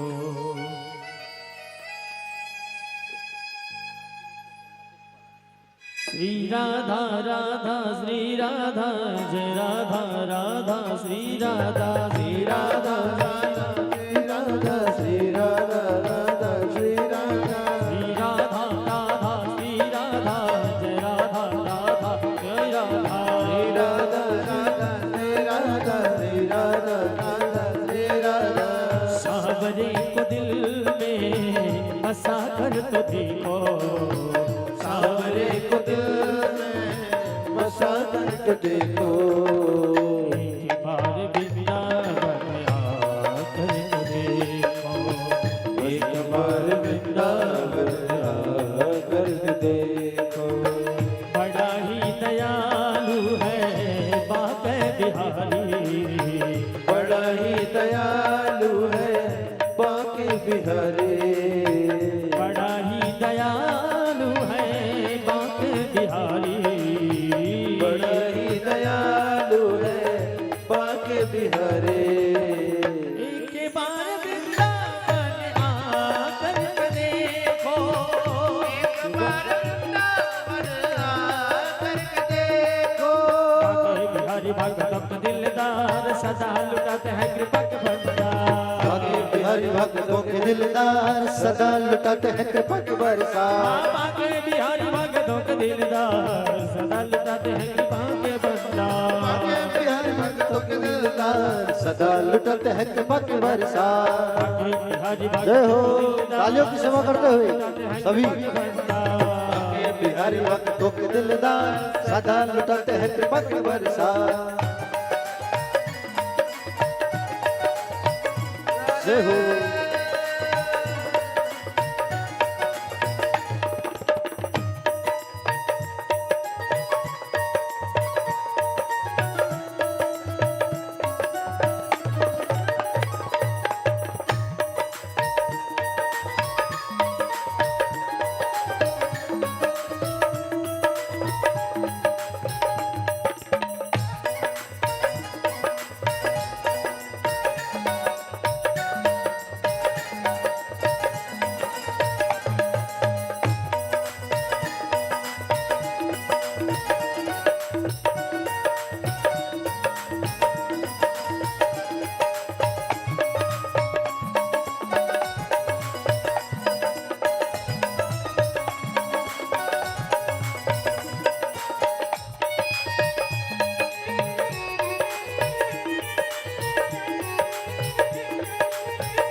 जैसे गिरधर हिरण जैसे गिरधर को पाया। प्याला जहर का अमृत बनाया। प्याला जहर का अमृत बनाया। मीरन जैसे गिरधर को चाहा। हिरण जैसे गिरधर को चाहा। प्याला जहर का अमृत बनाया। प्याला जहर का अमृत बनाया। हाँ तुम अपनी हंसी मिटा कर तो देखो। हंसी मिटा कर तो देखो। हाँ तुम अपनी हंसी मिटा कर तो देखो। अपनी हंसी मिटा कर तो देखो। एक बार वृंदावन आकर तो देखो। एक बार वृंदावन आकर तो देखो। एक बार वृंदावन आकर तो देखो। एक बार वृंदावन आकर तो देखो। ऐसे नहीं, भगवान श्री कृष्ण जी के दरबार में बैठे हो, बांके बिहारी के दरबार में बैठे हो, एक बार दोनों हाथों को उठा करके अपनी अपनी हाजिरी लगाइएगा। राधे राधे। और कहेंगे हाथ कोई नीचे नहीं करेंगे, ऊपर ही रहिए। राधे राधे हरे हरे श्री राधा राधा श्री राधा श्री राधा राधा श्री राधा श्री राधा राधा श्री राधा श्री राधा राधा श्री राधा श्री राधा राधा श्री राधा श्री राधा राधा श्री राधा। तालियां तो जरूर बज रही है, लेकिन मुंह से पूं नहीं हो रहा है।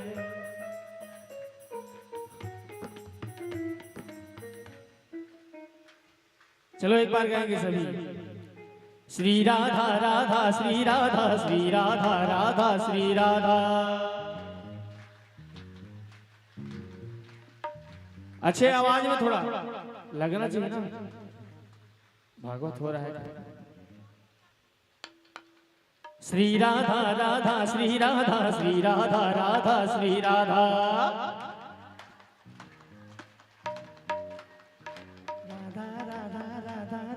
श्री राधा राधा। कैसनो कहो राधा का नाम आना चाहिए। राधा राधा राधा राधा राधा राधा राधा राधा राधा। श्री राधा राधा श्री राधा राधा राधा राधा राधा श्री राधा राधा श्री राधा श्री राधा राधा श्री राधा राधा श्री राधा श्री राधा राधा श्री राधा राधा श्री राधा श्री राधा राधा श्री राधा।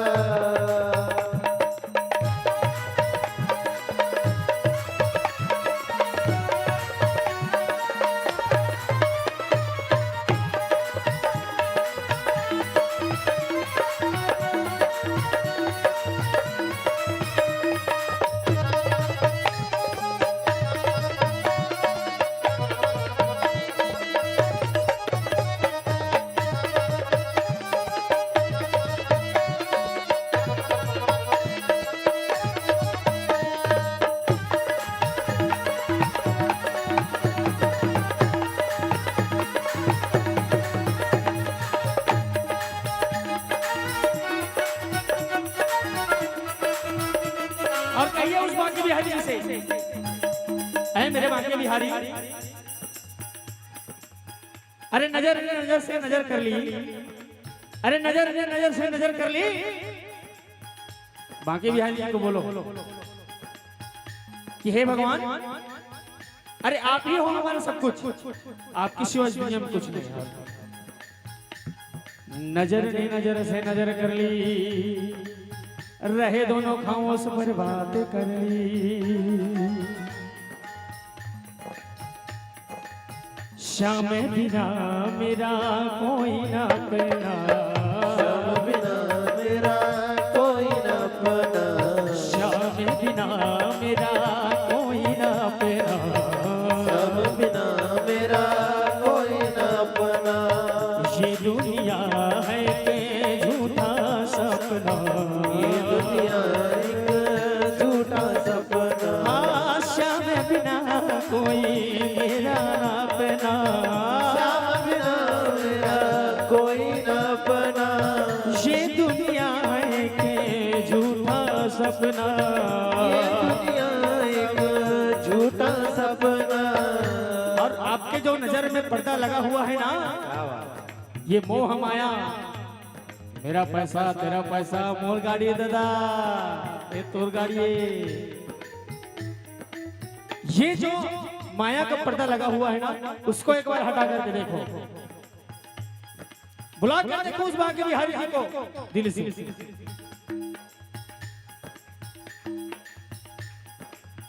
और कहो नजरों से पर्दा, नजरों से पर्दा, नजरों से पर्दा हटा कर तू देखो। अरे नजरों से पर्दा, नजरों से पर्दा हटा कर तो देखो, नजरों से पर्दा हटा करके देखो एक बार वृंदावन एक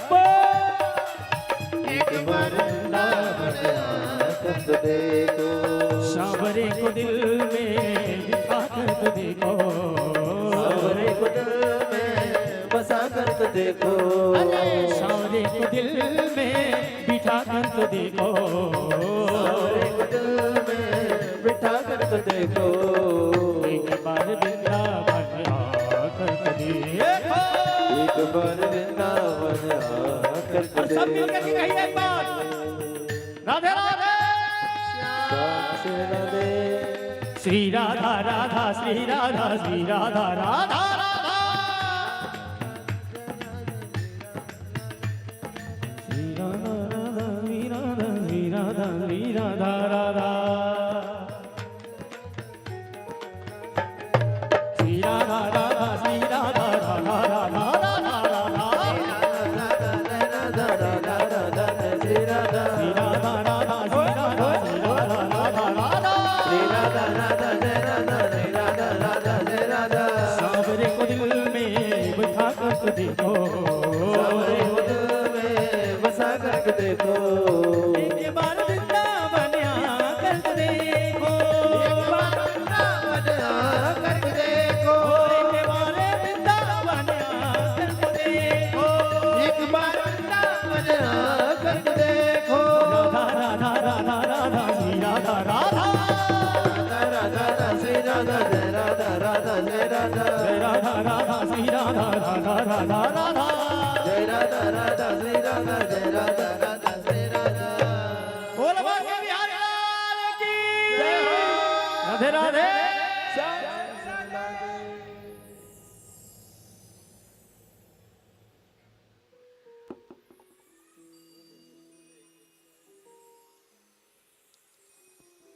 बोले गोविंद भगवान की। दोनों हाथ को उठाइए और हाथ को उठा करके कहिए राधे राधे। प्यारे भक्तजन,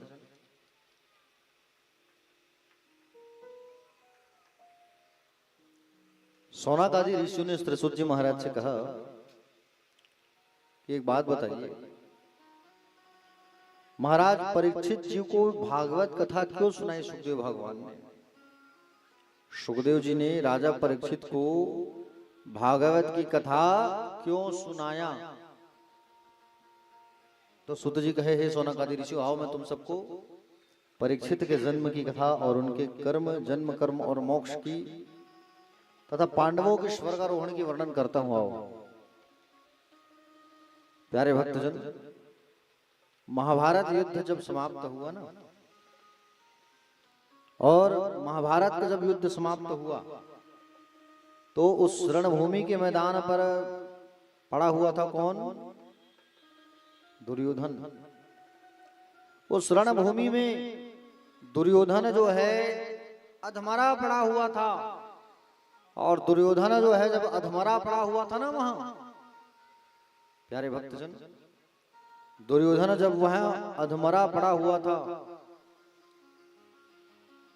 भीम भैया जो है दुर्योधन के जंघा को तोड़ दिए और जंघा को तोड़ करके अधमरा करके छोड़े हुए थे। और अधमरा करके जब उनको छोड़े हुए थे, उनके पास अश्वत्थामा आए और अश्वत्थामा आकर के कहे, मित्र आपकी दुर्दशा इन पांडवों ने किया, मैं इन सबको छोड़ूंगा नहीं। दुर्योधन जो है अधमरा पड़ा था, मृत्यु की सांस गिन रहा था। महाभारत कुरुक्षेत्र के मैदान में सब कौरव मारे गए थे, लेकिन केवल वही बचा था, दुर्योधन अधमरा पड़ा है। अश्वत्थामा उनका मित्र गुरु द्रोणाचार्य का बेटा है ये, और आकर के कहा कि बोले मैं तुम्हारी इस दशा का जरूर कुछ न कुछ करूंगा, इन पांडवों का सिर काट के लाऊंगा तुम्हारे पास। ऐसा कहा करके पांडवों का सिर काटने के लिए चला गया रातों रात। उस समय भगवान श्री कृष्ण चंद्र को जब ये बात मालूम चला कि अश्वत्थामा आ रहा है, पांडवों को उठाया और पांडवों को उठा करके कहीं दूर लेके चले गए, और दूर लेकर के चले गए भगवान जो है। उसी समय अश्वत्थामा आया, और अश्वत्थामा जब आया तो पांडव के जो बच्चे थे 5, उन 5 बच्चों के ही सिर को काट करके पकड़ के ले आया दुर्योधन के पास। दुर्योधन ने जब देखा कि बोले ये तो दुर्योधन पांडव नहीं, ये पांडव के बच्चे हैं, तब दुर्योधन ने कहा मित्र तुमने ये गलत कर दिया। अरे ये बच्चे ही तो हमारे नाम से पिंड दान करते, जलांजलि तिलांजलि देते, और तुमने इसे ही मार डाला। बाल हत्या का भी दोष तुमने लगा दिया हमारे ऊपर। उसी समय दुर्योधन का प्राणांत हो गया, दुर्योधन मर गया। पांडव जब वापस आए, और पांडव जब वापस आए तब देखे कि 5 बच्चों की लाश पड़ी हुई है, सिर कटा हुआ है। मालूम चला अश्वत्थामा यहाँ पर आया हुआ था, और अश्वत्थामा आया हुआ था, मालूम चला अर्जुन ने प्रण ले लिया। अर्जुन ने प्रण ले लिया कि बोले मैं जब तक अश्वत्थामा का सिर काट करके नहीं लाऊंगा तब तक मैं प्रतिज्ञा लेता हूं कि मैं चैन के सांस नहीं लूंगा और उसको मृत्यु दंड जरूर मैं दूंगा। ऐसा कहा करके अर्जुन निकल पड़ा, और अर्जुन जो है गया, और अर्जुन जब गया तो अश्वत्थामा उसको देख करके भागने लगा, ब्रह्मास्त्र चला दिया। अर्जुन ने भी ब्रह्मास्त्र चलाया, दोनों ब्रह्मास्त्र टकराया, अग्नि फट गई आसमान पर। दौड़ करके अर्जुन पकड़ लिया अश्वत्थामा को, अश्वत्थामा को पकड़ा, अब पकड़ करके द्रौपदी के सामने पेश किया। द्रौपदी के सामने पेश सब किया, तब कहा द्रौपदी से, द्रौपदी बताओ क्या आज्ञा है इसके लिए, क्या करे इसको बताओ, तुम कहो तो मैं अभी इसे जमीन में गाड़ दूं, मार डालूं। द्रौपदी ने कहा कि बोले स्वामी, कि बोले मुच्यताम मुच्यतामेश ब्राह्मण नितराम गुरु, बोले इसे छोड़ दो इन्हें आप, क्योंकि ये गुरु का बेटा है, ये ब्राह्मण का पुत्र है, और इसे नहीं मारो आप, मत मारो इसे आप। जिसके कारण आप धनुर्वेद की विद्या सीखे वो गुरु का बेटा है, मत मारो, छोड़ दो। भगवान श्री कृष्ण कहे द्रौपदी सही कह रही है अर्जुन। युधिष्ठिर ने भी कहा इसे मारो मत, इसके मस्तिष्क में जो मणि है उस मणि को निकाल लो, इसके केस को काट दो और अपमानित करके छोड़ दो। अर्जुन ने वैसे ही किया, मणि जो था उस मणि को निकाल लिया, बालों को काट करके छोड़ दिया, अधमरा करके, और अधमरा करके इनको छोड़ दिया। ये गुस्से में आ गया अश्वत्थामा कि मेरा अपमान किया गया, अपमान किया गया, ऐसा कहा करके ब्रह्मास्त्र का संधान कर दिया अर्जुन की बहू द्रौपदी की बहू के ऊपर। कौन? उत्तरा। उत्तरा कौन है? अभिमन्यु की पत्नी है। इनके गर्भ में ब्रह्मास्त्र छोड़ दिया, और ब्रह्मास्त्र जब वो छोड़ा इनके गर्भ में, तो गर्भ में बच्चा था। समझ रहे हो ना? अर्जुन का बेटा अभिमन्यु, अभिमन्यु की पत्नी उत्तरा, उत्तरा के गर्भ में ब्रह्मास्त्र छोड़ा, और ब्रह्मास्त्र जब छोड़ा इनके गर्भ में तो उत्तरा जो है दर्द के कारण व्याकुल हो गई, और दर्द के कारण व्याकुल हो गई उत्तरा जो है। और उत्तरा जब दर्द के कारण व्याकुल हुई, दौड़े दौड़े गई, दौड़े दौड़े कहाँ गई? भगवान श्री कृष्ण के पास। प्रभु मेरी रक्षा करो, मेरे गर्भ में ब्रह्मास्त्र छोड़ा गया है। और गर्भ में जब ब्रह्मास्त्र छोड़ा गया, उत्तरा कहती है पाहि पाहि महायोगिनी देव देव जगतपते नान्यम तद भयम पश्यत्र मृत्यु परस्परम। हे महायोगी, हे प्रभु, हे देवाधिदेव, हमारी रक्षा करो आप। हे प्रभु, संसारिक प्राणी तो स्वयं एक दूसरे की मृत्यु के कारण बनते हैं। यहाँ पर उत्तरा जी ने क्या कहा? महायोगी कहा। महायोगी किसको कहते हैं? योगी वो होता है जो पर काया में प्रवेश करना जानता है, उसे महायोगी कहा जाता है। समझ रहे हो ना प्यारे भक्तजन? उत्तरा जी कहे कि मेरे गर्भ की रक्षा करो, भले मैं मर जाऊं लेकिन गर्भ में जो बालक है वो जिंदा रहे। भगवान श्री कृष्ण तुरंत अंगूठे के साइज का रूप बना लिए। ये अंगूठे के साइज का स्वरूप बनाए, और अंगूठे के साइज का स्वरूप बना करके भगवान श्री कृष्ण चंद्र जो है कहाँ चले गए? भगवान श्री कृष्ण चंद्र जो है तुरंत चले गए उत्तरा के गर्भ में। और उत्तरा के गर्भ में जब गए तो उत्तरा के गर्भ में जो बालक था वो अधमरा होने वाला था, उसे भगवान श्री कृष्ण चंद्र ने उत्तरा के गर्भ में जाकर के उस बालक की रक्षा किया, और बालक की रक्षा करके वापस बाहर आए। बालक कौन था? परीक्षित था गर्भ में, उसकी रक्षा की, क्योंकि उसकी रक्षा करना जरूरी था। अगर वो मर जाता तो भागवत कथा कौन सुनता? भागवत जो है जन जन तक पहुंचता कैसे? इसलिए भगवान ने उनकी रक्षा की। रक्षा करने के भगवान जब द्वारिका जाने लगे तो भगवान से सब प्रार्थना करने लगे, भगवान आप मत जाइए, मत जाइए, वापस आ जाइए। भगवान वापस आए, और वापस आकर के भगवान ने सबको कुछ कुछ दिया है। सबसे पहले कुंती बुआ को कहा, बुआ आप कुछ मांग लो मुझसे, बोले आप तो भगवान हो प्रभु, हम सबके लिए भगवान हो। अच्छा तो मैं भगवान हूं तो चलो आप मुझसे कुछ मांगो। तो क्या मांगा कुंती ने? विपदा, विपत्ति मांगा है, दुख मांगा है। बुआ आप मुझसे दुख क्यों मांग रही हो? आप मुझसे दुख क्यों मांग रही हो बुआ? प्यारे भक्तजन, जब कहा गया दुख क्यों मांग रही हो, जब कहा तब बुआ ने कहा, क्या कहा बुआ ने? प्यारे भक्तजन, प्रभु जब दुख होता है ना तो आप हमारे साथ रहते हो, और सुख आ जाता है तो सब तुम्हें आपको भूल जाते हैं। कम से कम दुख रहेगा मेरे जीवन में तो कम से कम 24 घंटा आप मेरे साथ रहोगे, इसलिए मुझे दुख दे दो आप। इसलिए दुख मांगा है कुंती ने। दुख जब आए जीवन में तो घबराओ मत। दुख जब आए जीवन में तो घबराना नहीं। दुख जब आता है तो भगवान दीनहारी उन दुखियों की दुख को दूर करने के लिए हमारे साथ रहते हैं। इसलिए भगवान जब जीवन में दुख देते हैं तो घबराना मत। दुख है तुम्हारे साथ तो तुम्हारे साथ भगवान श्री कृष्ण चंद्र हैं। अर्जुन को दिया, अर्जुन से पूछा आप भी कुछ ले लो। अर्जुन ने कहा कि मैं आपको गुरु मानता हूँ, तो गुरु और शिष्य का भाव बना रहे। युधिष्ठिर से कहा आप कुछ मांग लो भैया। युधिष्ठिर ने कहा मैं धर्म से कभी पीछे ना हटूं, ऐसा वरदान दे दो।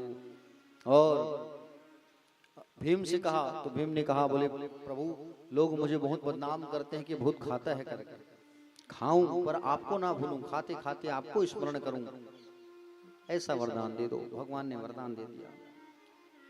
समझ रहे हो ना? द्रौपदी से कहा तुम भी कुछ मांग लो। द्रौपदी ने कहा मैं आपको सखा मानती हूँ, और सखी और सखा का भाव बना रहे, और मुझे कुछ नहीं चाहिए।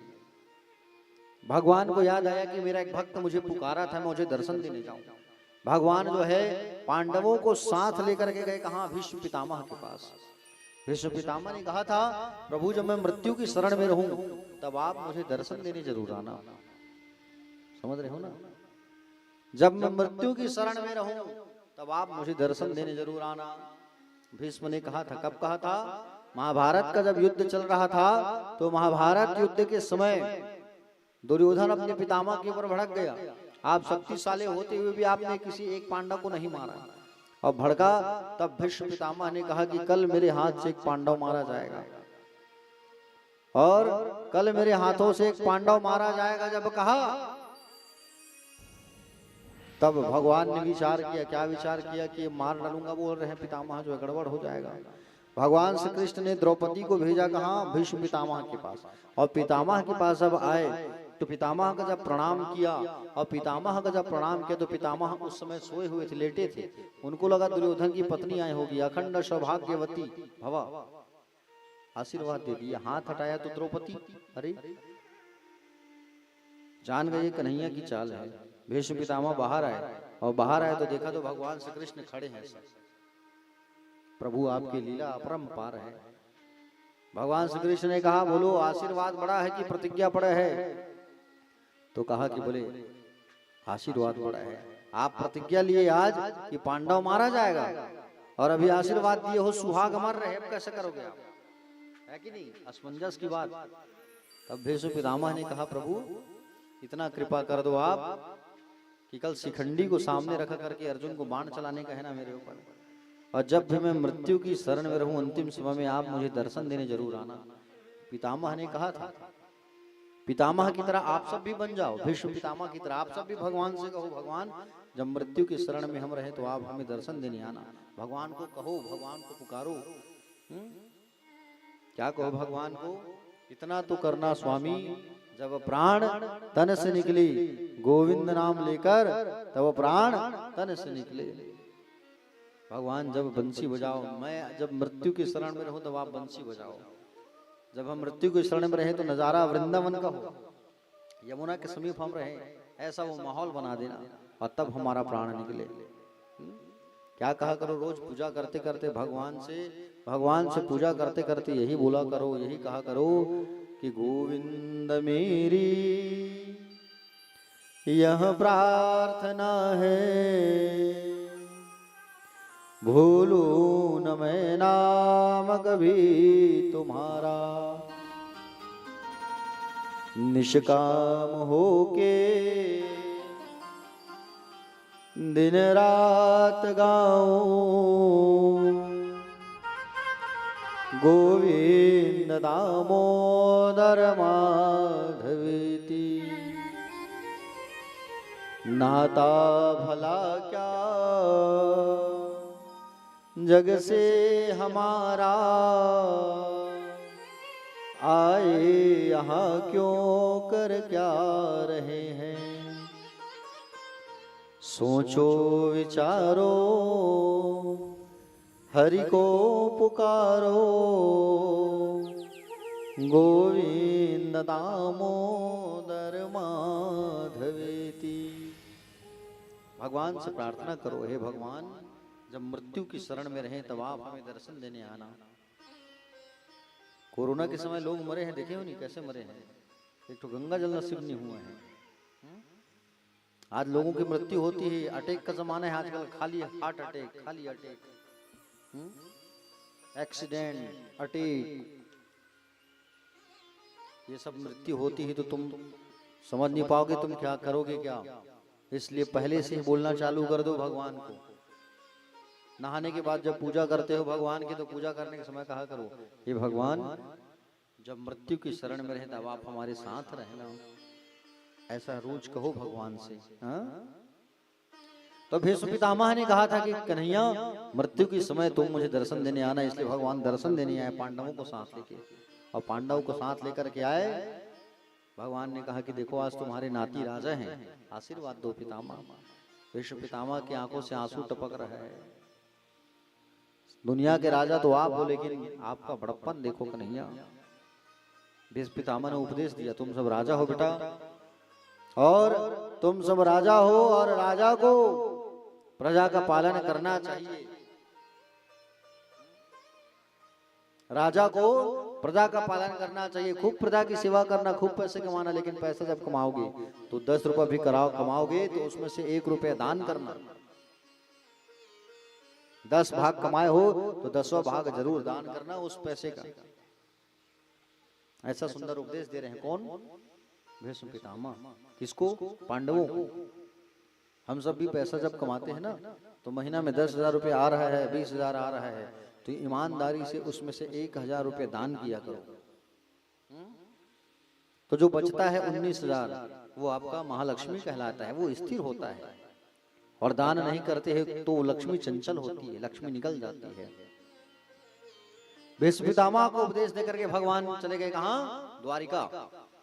और द्वारिका जाने के बाद कुछ दिन के बाद में उस बालक का जन्म हुआ। कौन से बालक का? परीक्षित का। उत्तरा के गर्भ से उस बालक का जन्म हुआ। और बालक का जब जन्म हुआ तो बालक जन्म लेते ही उठ के बैठ गया, देखने लगा। वो जो गर्भ में था वो कहाँ है? गर्भ में कौन गए थे बचाने? भगवान श्री कृष्ण गए थे। सब लोग उस बालक का, उस बच्चे का दर्शन करने आए। अद्भुत बालक था। भगवान श्री कृष्ण चंद्र को मालूम चला कि मेरा नाती आया है, भगवान का नाती है ये परीक्षित। कैसे नाती हुआ? भगवान की बहन सुभद्रा, सुभद्रा का बेटा कौन? अभिमन्यु, अभिमन्यु का बेटा परीक्षित। मतलब भगवान श्री कृष्ण चंद्र के भांजे का बेटा है ये। तो भगवान नाना बन गए रिश्ते में। बने कि नहीं बने? तो भगवान सुंदर खिलौना, टोपी, मिठाई और सारा प्रकार का व्यंजन लेकर के भगवान श्री कृष्ण चंद्र पधारे। कहाँ पधारे? हस्तिनापुर। और भगवान जब आए इंद्रप्रस्थ, जब भगवान जब आए सुंदर, उस बालक को हाथ में लिए, सिर पर हाथ घुमाए और सिर पर हाथ घुमा के कह दिए तुम्हारा नाम होगा परीक्षित। परधन इच्छित, दूसरों के इच्छा के अनुसार जिंदगी तुम जियोगे, इसलिए तुम्हारा नाम होगा परीक्षित। क्या नाम होगा? जोर से बोलो। परीक्षित। विष्णु रात तुम्हारा एक नाम होगा। कौन सा? विष्णु रात भी तुम्हारा नाम होगा। कहा। और भगवान श्री कृष्ण चंद्र आशीर्वाद दे करके कहाँ चले गए? भगवान चले गए द्वारिका। और द्वारिका जब गए भगवान, तो द्वारिका जब गए भगवान, तो अर्जुन जो है छोड़ने गया भगवान को। किनको छोड़ने गया? जोर से बोलो। अर्जुन छोड़ने गया भगवान श्री कृष्ण चंद्र को। जब भगवान द्वारिका गए तो, और द्वारिका जब गए अर्जुन जो है भगवान को छोड़ने के लिए, तो उसी समय भगवान जो है अपने परम पद धाम को भगवान चले गए।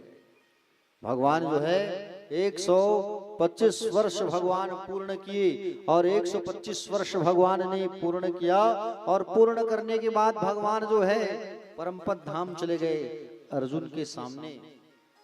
इनके सामने अर्जुन के समक्ष, अर्जुन के सामने परम पद धाम को भगवान चले गए। अर्जुन जब आया द्वारिका से तो चुप रहता था, कुछ बोलता नहीं था, चुप रहता था।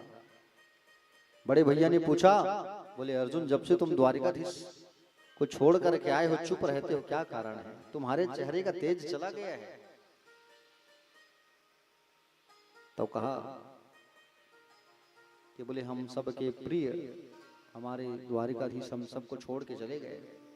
जब इस बात को सुनी सबसे पहले कुंती बुआ तुरंत गिर गई, प्राण त्याग दी।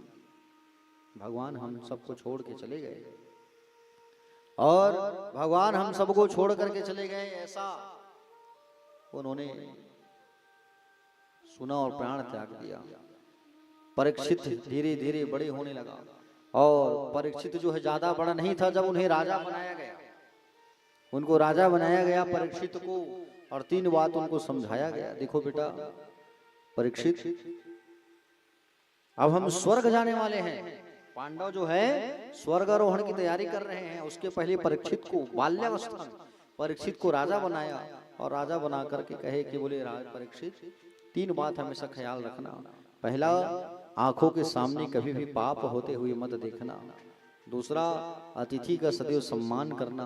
तीसरा, शरण में शत्रु भी आ जाए तो उसे माफ कर देना। 3 बात समझाए और पांडव जो है 3 बात समझा करके अपने पुत्र अपने नाती को राजा बनाए और सीट पर सुंदर राजा की सीट पर बना बैठा करके राजा बना करके स्वर्ग के लिए प्रस्थान कर लिए। पांडव जो है स्वर्ग चले गए और प्यारे भक्तजन पांडव जो है स्वर्ग चले गए। सबसे पहले द्रौपदी का शरीर गिरा और द्रौपदी के बाद में नकुल, सहदेव, अर्जुन, भीम, केवल युधिष्ठिर ही शरीर के साथ गया है ऊपर। समझ रहे हो ना? केवल युधिष्ठिर ही शरीर के साथ में स्वर्ग गया है, बाकी सब के सब शरीर को छोड़ करके गए हैं। कोई शरीर को साथ लेके ऊपर जाता नहीं है। लेकिन युधिष्ठिर कौन था? युधिष्ठिर जो है धर्मराज था स्वयं। कौन था? धर्मराज था। और युधिष्ठिर जो है धर्मराज था, केवल जीवन में एक ही झूठ बोला था, कभी उसने झूठ नहीं बोला। एक झूठ के कारण नरक का दर्शन कराया गया था। अब सोचो हम कितना झूठ बोलते हैं। समझ रहे हो ना? तो पांडव स्वर्ग चले गए। परीक्षित जी जो है राजपाट संभालने लगे। राजा परीक्षित जो थे इनका विवाह हुआ इरावती नाम की कन्या के साथ और इरावती नाम की कन्या के साथ में सुंदर इनका विवाह हुआ राजा परीक्षित का। क्या नाम था परीक्षित की पत्नी का? जोर से बोलो, क्या नाम था परीक्षित की पत्नी का?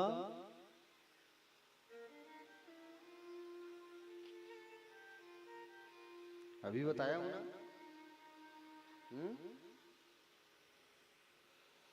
इरावती, इरावती के साथ में इनका विवाह हुआ। ठीक है, समय बीतने लगा। 4 पुत्रों को जन्म दिया राजा परीक्षित ने। बड़े बेटे का नाम था जन्मेजय। समय व्यतीत होने लगा। राजा परीक्षित जो है सुंदर राजपाट चलाते थे अपना।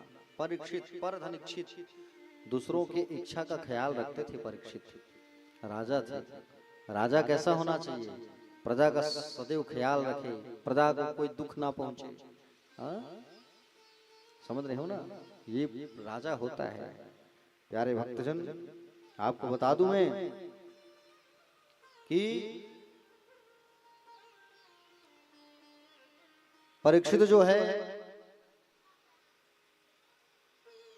सुंदर जीवन यापन करने लगा। एक दिन की बात है, राजा परीक्षित अपने पुराने संदूक एक रखा हुआ था खजाने वाले कमरे में, वहां गया और वहां जाकर के पेटी को उठाया और पेटी को जब उठाया तो उसमें सोने का एक मुकुट चमकता हुआ मिला। भीम जो है लाया था उस मुकुट को, भीम जरासंध नाम के राक्षस को मार करके। समझ रहे हो? अधर्मी का मुकुट था, वो ला करके वो रखा था पेटी में। राजा परीक्षित निकाला और निकाल करके पहन लिया। और पहन करके राजा परीक्षित शिकार करने गया। शिकार करने जब गया तब क्या देखा, जंगल जब गया राजा परीक्षित ने देखा कि एक काला काला पुरुष, एक काला पुरुष जो है क्या कर रहा है, गौ माता को मार रहा है। और उसके सामने बैल है, उस बैल के पैर को काट दिया है। अब वो बैल, वो गौ माता, जो दोनों आपस में बात कर रहे हैं। राजा परीक्षित ने देखा मेरे शासन काल में बोले ऐसा दुष्ट कार्य हो रहा है, ऐसा कह करके तलवार लिए और तलवार लेकर के दौड़ गया राजा परीक्षित जो है। राजा परीक्षित जो है तलवार लिए और तलवार लेकर के दौड़ गए। प्यारे भक्तजन, तलवार लेकर के जब दौड़े राजा परीक्षित, तो वो काला पुरुष कौन था, कलयुग था। कलयुग कौन था, कलयुग था। वो काला पुरुष कलयुग था। और वो गौ माता कौन थी, वो गौ माता जो है धरती मैया थी। वो बैल कौन था, वो धर्म था। धर्म के 4 अंग होते हैं, सत्य, तप, दया और दान। 3 को काट दिया था कलयुग। राजा परीक्षित जब तलवार लेकर के दौड़ा तो कलयुग जो है दौड़ गया, चरणों में झुक गया, महाराज मैं आपका अतिथि हूं, शरण में आया हूं, माफ कर दो। ये तो मेरा धर्म है महाराज, कलयुग का आगमन है, द्वापर का अंत। राजा परीक्षित के दादा लोग ने क्या कहा था, इनके दादाजी लोग कहे थे आंखों के सामने पाप होते देखना मत, शरण में शत्रु आ जाए तो क्षमा कर देना। और क्या कहा था, और कहा था कि बोले अतिथि का सम्मान करना। कलयुग ने वही कहा कि मैं आपका अतिथि हूं महाराज, आपकी शरण में हूं। राजा परीक्षित जो है कहे कि बोले, राजा परीक्षित ने कहा कि बोले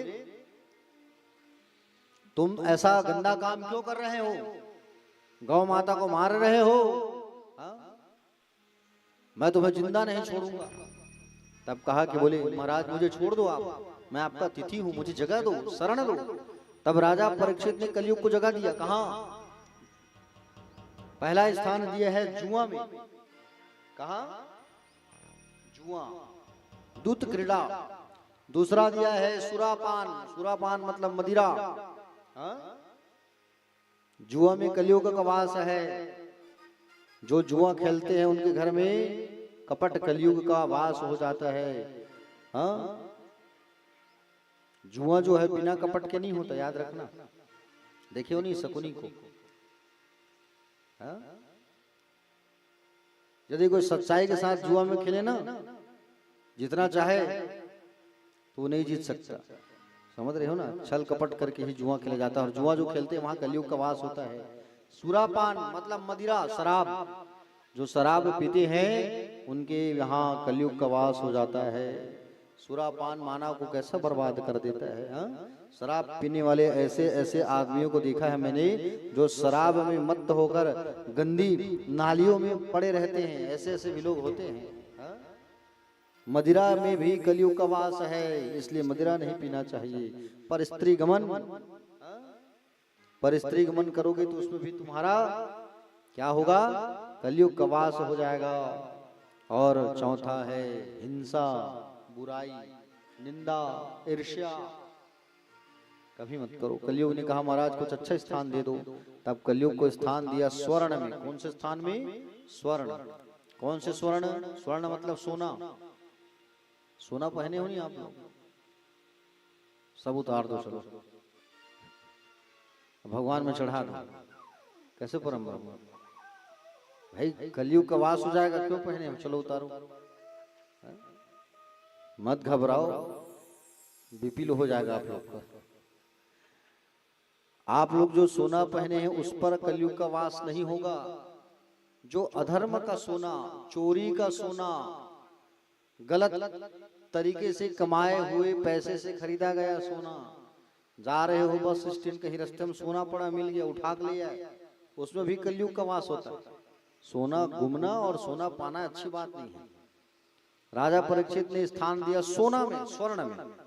कलयुग ने देखा मुझे सोना में स्थान मिला है, स्वर्ण में, मैं खुद ही इसके सिर में जा करके बैठ जाऊं, ऐसा कह करके जाके बैठ गया कलयुग परीक्षित के सिर में। और परीक्षित के सिर में जब जा करके बैठा कलयुग जो है, तो राजा परीक्षित का बुद्धि उल्टा हो गया। शिकार करने गया परीक्षित, आगे शिकार करने गया, प्यास लग रहा था जोर जोर से। अभी आप लोग को प्यास लग रहा था, पानी पिए नहीं। वो जंगल गया है भाई, तो जंगल में जाएगा तो प्यास लगेगा ना। और राजा परीक्षित को प्यास लगने लगा। न परीक्षित को जब प्यास लगने लगा, समीक महाराज के आश्रम गए। किनके आश्रम गए? जोर से बोलो। समीक महाराज के आश्रम गए और समीक ऋषि के आश्रम में जाकर के पानी मांगने लगे। समीक महाराज उस समय ध्यान में बैठे थे, ध्यान अवस्था में, आंख बंद था। परीक्षित सामने खड़े होकर के पानी मांगने लगे, प्यास लग रही, पानी दो पानी दो। नहीं सुना समीक, वो तो ध्यान में थे ना। गुस्सा आ गया परीक्षित। वो परीक्षित क्या किया, मरा हुआ सांप वहां पड़ा था, उस मरे हुए सांप को उठाया और गले में डाल दिया माला बना के। जिसने कभी संतों का अपमान नहीं किया है, हमेशा ब्राह्मणों की पूजा किया है, संतों के चरणों को धो धो के पीता था, वो संत का अपमान कर दिया। क्यों? क्योंकि कलयुग बैठा है सिर पर। मरे हुए सांप को डाल दिया।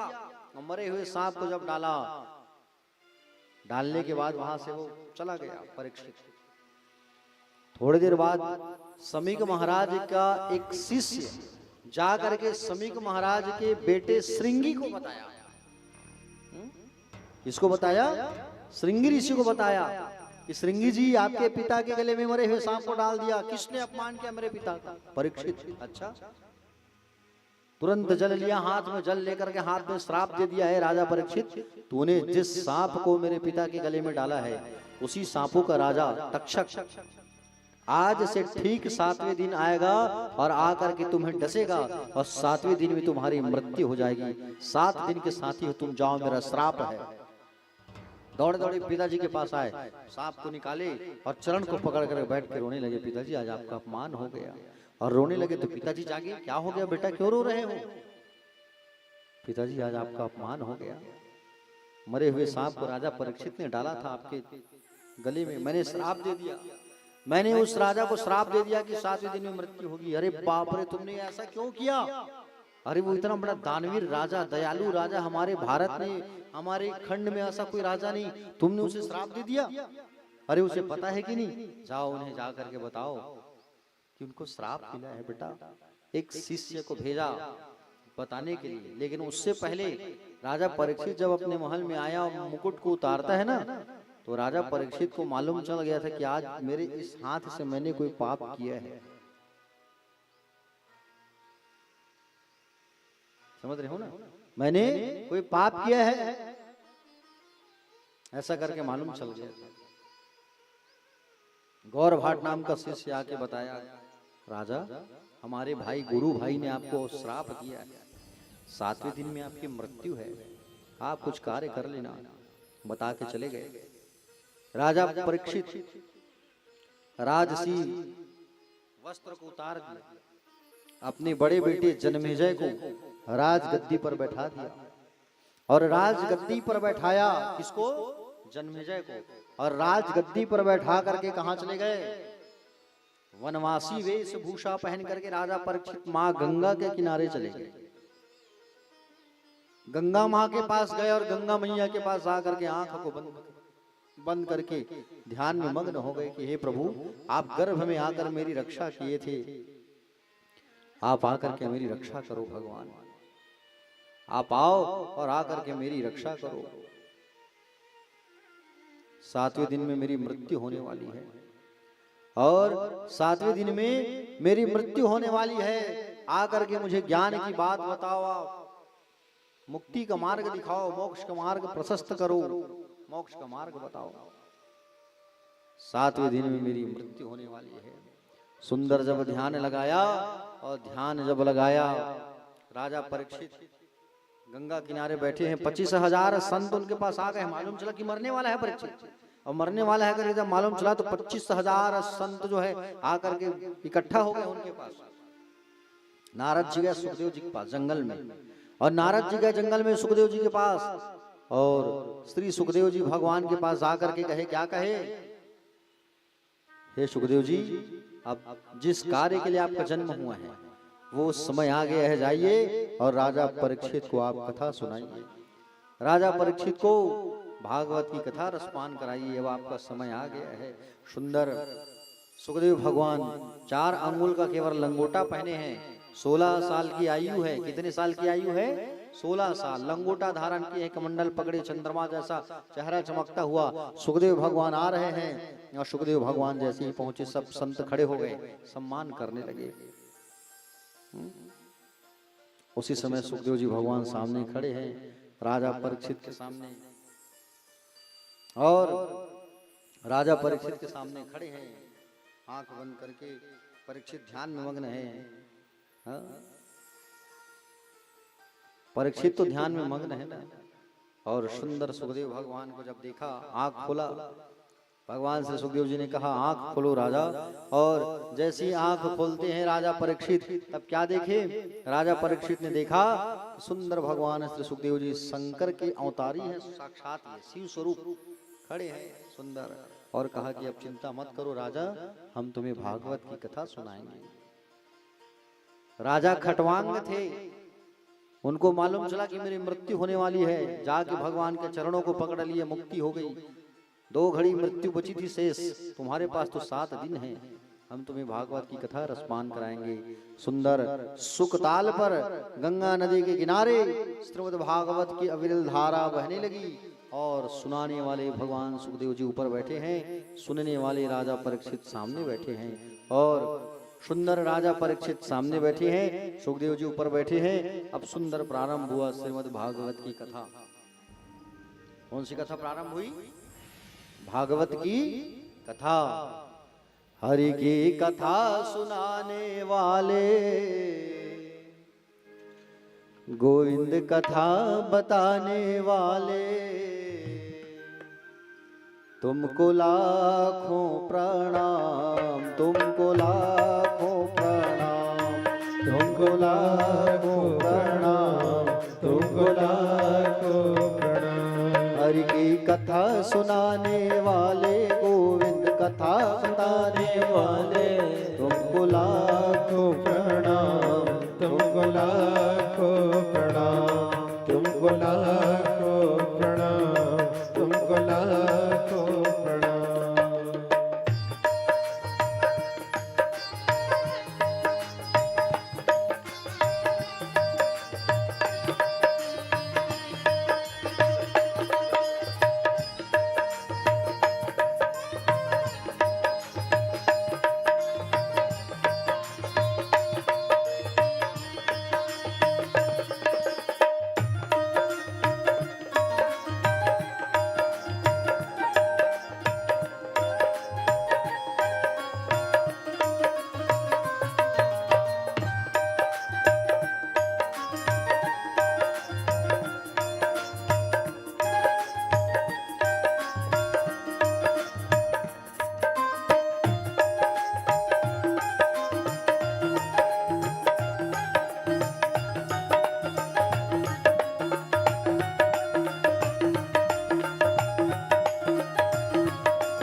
वन में बल खो बैठे थे तन में, हम भूल रहे थे मन में मन खो बैठे थे तन में, हम भूल रहे थे वन में बल खो बैठे थे तन में, हम भूल रहे थे मन में हम खो बैठे थे तन में। प्रभु राह बताने वाले, रास बताने वाले, तुमको लाखों प्रणाम, तुमको लाखों प्रणाम, तुमको लाखों प्रणाम, तुमको लाखों प्रणाम।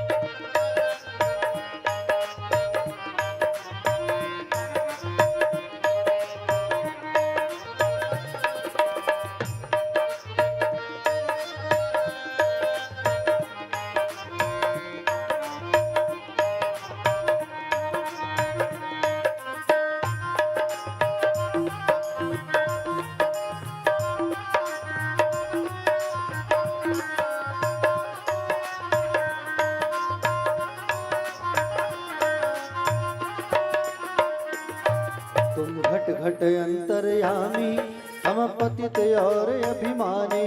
तुम घट घट अंतर्यामी हम पतित और अभिमानी। तुम घट घट अंतर्यामी हम पतित और अभिमानी। तुम घट घट अंतर्यामी हम पतित और अभिमानी। प्रभु दर्श कराने वाले, प्रभु दर्श कराने वाले, हरि का दर्श कराने वाले, हरि का दर्श कराने वाले। तुमको लाखों प्रणाम, तुमको लाखों प्रणाम,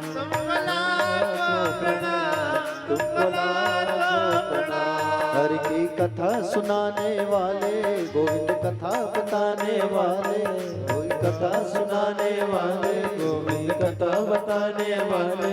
तुमको लाखों प्रणाम, तुमको लाखों प्रणाम, तुमको लाखों प्रणाम, तुमको लाखों प्रणाम। तुमको लाखों प्रणाम, तुमको लाखों प्रणाम, तुमको लाखों प्रणाम, तुमको तुमको लाखों प्रणाम, तुमको लाखों प्रणाम।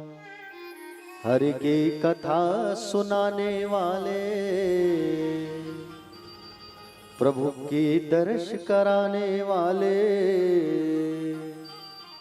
तुमको लाखों प्रणाम, तुमको लाखों प्रणाम। बोले बाके बिहारी लाल की जय।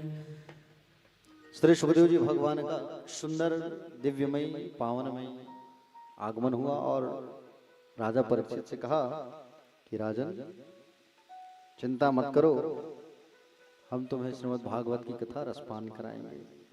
और सुंदर भागवत की कथा जो है अब प्रारंभ हुआ। सुनने वाला कौन? परीक्षित। सुनाने वाला कौन? भगवान सुखदेव। ठीक है, सुखदेव जी महाराज सुंदर भागवत कथा सुनाने लगे। सृष्टि की उत्पत्ति कैसे हुई, ये संसार में पहले कौन आया, सृष्टि रचना कैसे हुई, क्या हुआ कैसे, सब कथाओं को विस्तार से हम कल सुनाएंगे आप लोगों को। ठीक है, आइए दिव्यमयी पावनमयी आरती की तैयारी कर लीजिए, अपने स्थानों पर सब खड़े हो जाइए। बोलिए भागवत भगवान की जय। और कल जो है भगवान शिव जी की सती चरित्र आएगी, तो कल शिव जी का विवाह भी करेंगे हम लोग। ठीक है, किसका विवाह करेंगे? शिव जी का विवाह होगा, जिसकी तैयारी कल करना है बेटा आप लोग को। ठीक है, तो आरती की तैयारी कर लीजिए। आइए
हाँ आरती वही खड़े होके करना ताकि कैमरे में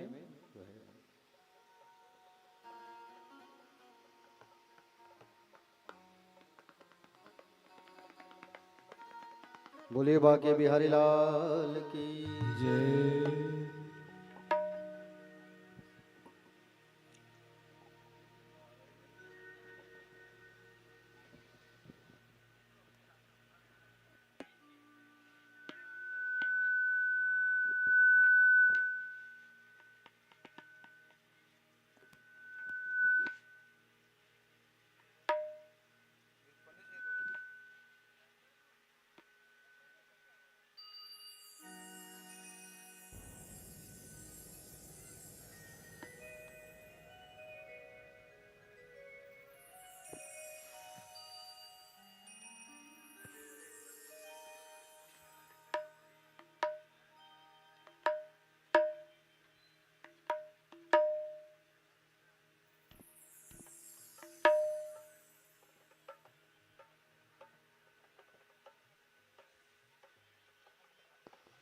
श्रीमद् भागवत भगवान की है आरती हो आरती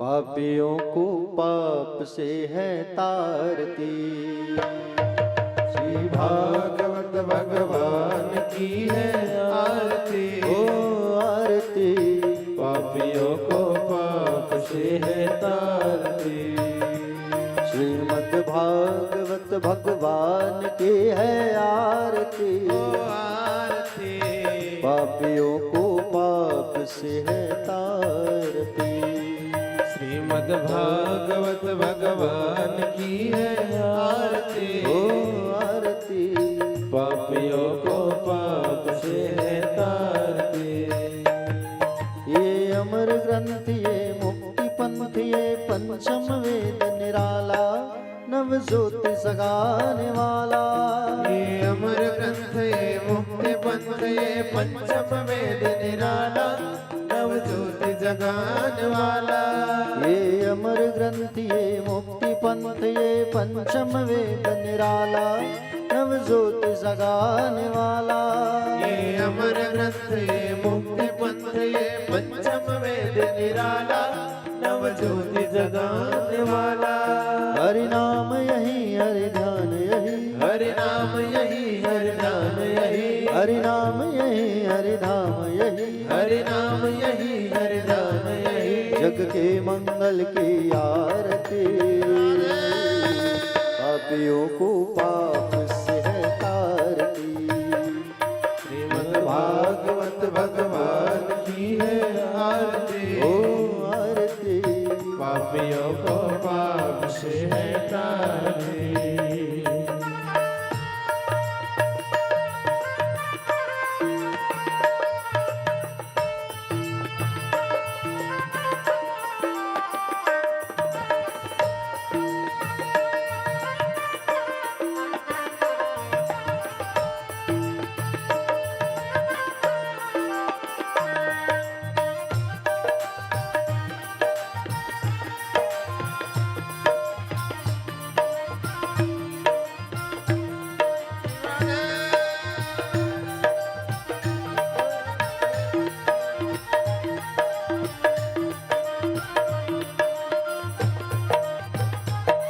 ये शांति गीत पवन पुनीत पापों को मिटाने वाला हरि दर्श कराने वाला ये संत गीत पवन पुनीत पापों को मिटाने वाला हर दर्द कराने वाला ये शांति गीत पावन पुनीत पापों को मिटाने वाला हरि दर्श कराने वाला ये शांत गीत पावन पुनीत पापों को मिटाने वाला हर दर्द कराने वाला ये सुख करणी ये दुख हरणी ये सुख करने ये दुख हरणे ये सुख करणी ये दुख हरणी ये सुख करने ये दुख हरणे श्री मधुसूदन की आरती पापियों को पाप से है तारती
बोल जगबंद खोल सन्मार्ग बताने वाला बिगड़ी को बनाने वाला। ये मधुर बोल जगबंद खोल सन्मार्ग बताने वाला बिगड़ी को बनाने वाला। ये मधुर बोल जगबंद खोल सन्मार्ग बताने वाला बिगड़ी को बनाने वाला। ये मधुर बोल जगबंद खोल सन्मार्ग बताने वाला बिगड़ी को बनाने वाला। श्री राम यही घनश्याम यही, श्री राम यही घनश्याम यही, श्री राम यही घनश्याम यही, श्री राम यही घनश्याम यही। प्रभु की महिमा की आरती पापियों को पाप से है आरती। श्रीमद् भागवत भगवान की है आरती। ओ आरती पापियों को पाप से है तारती। पापियों को पाप से है तारती। पापियों को पाप से है तारती। पापियों को पाप से है तारती। पापियों को पाप से है तारती। कर्पूरी गौरम करुणावतारम संसार सारम भुजगेन्द्रहारम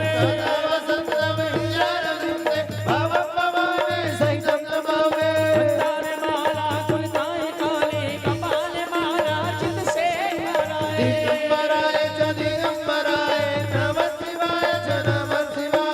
प्यारे मोहन मेरे प्यारे गिरधरे, मेरे प्यारे मोहन मेरे प्यारे गिरधरे, मेरे प्यारे मोहन मेरे प्यारे गिरधरे, मेरे प्यारे मोहन ओ मेरे प्यारे गिरधरे, मेरे प्यारे मोहन मेरे प्यारे गिरधरे, मेरे प्यारे मोहन मेरे प्यारे गिरधरे, मेरे प्यारे मोहन मेरे प्यारे प्यारे गिरधरे, मेरे प्यारे मोहन मेरे प्यारे प्यारे गिरधरे। हरे राम राम राम हरे हरे, हरे कृष्णा कृष्ण कृष्ण हरे हरे हरे हरे, हरे राम राम राम हरे हरे, हरे कृष्णा कृष्ण हरे हरे, हरे राम राम हरे हरे कृष्णा हरे राम हरे कृष्णा हरे हरे, हरे राम कृष्ण हरे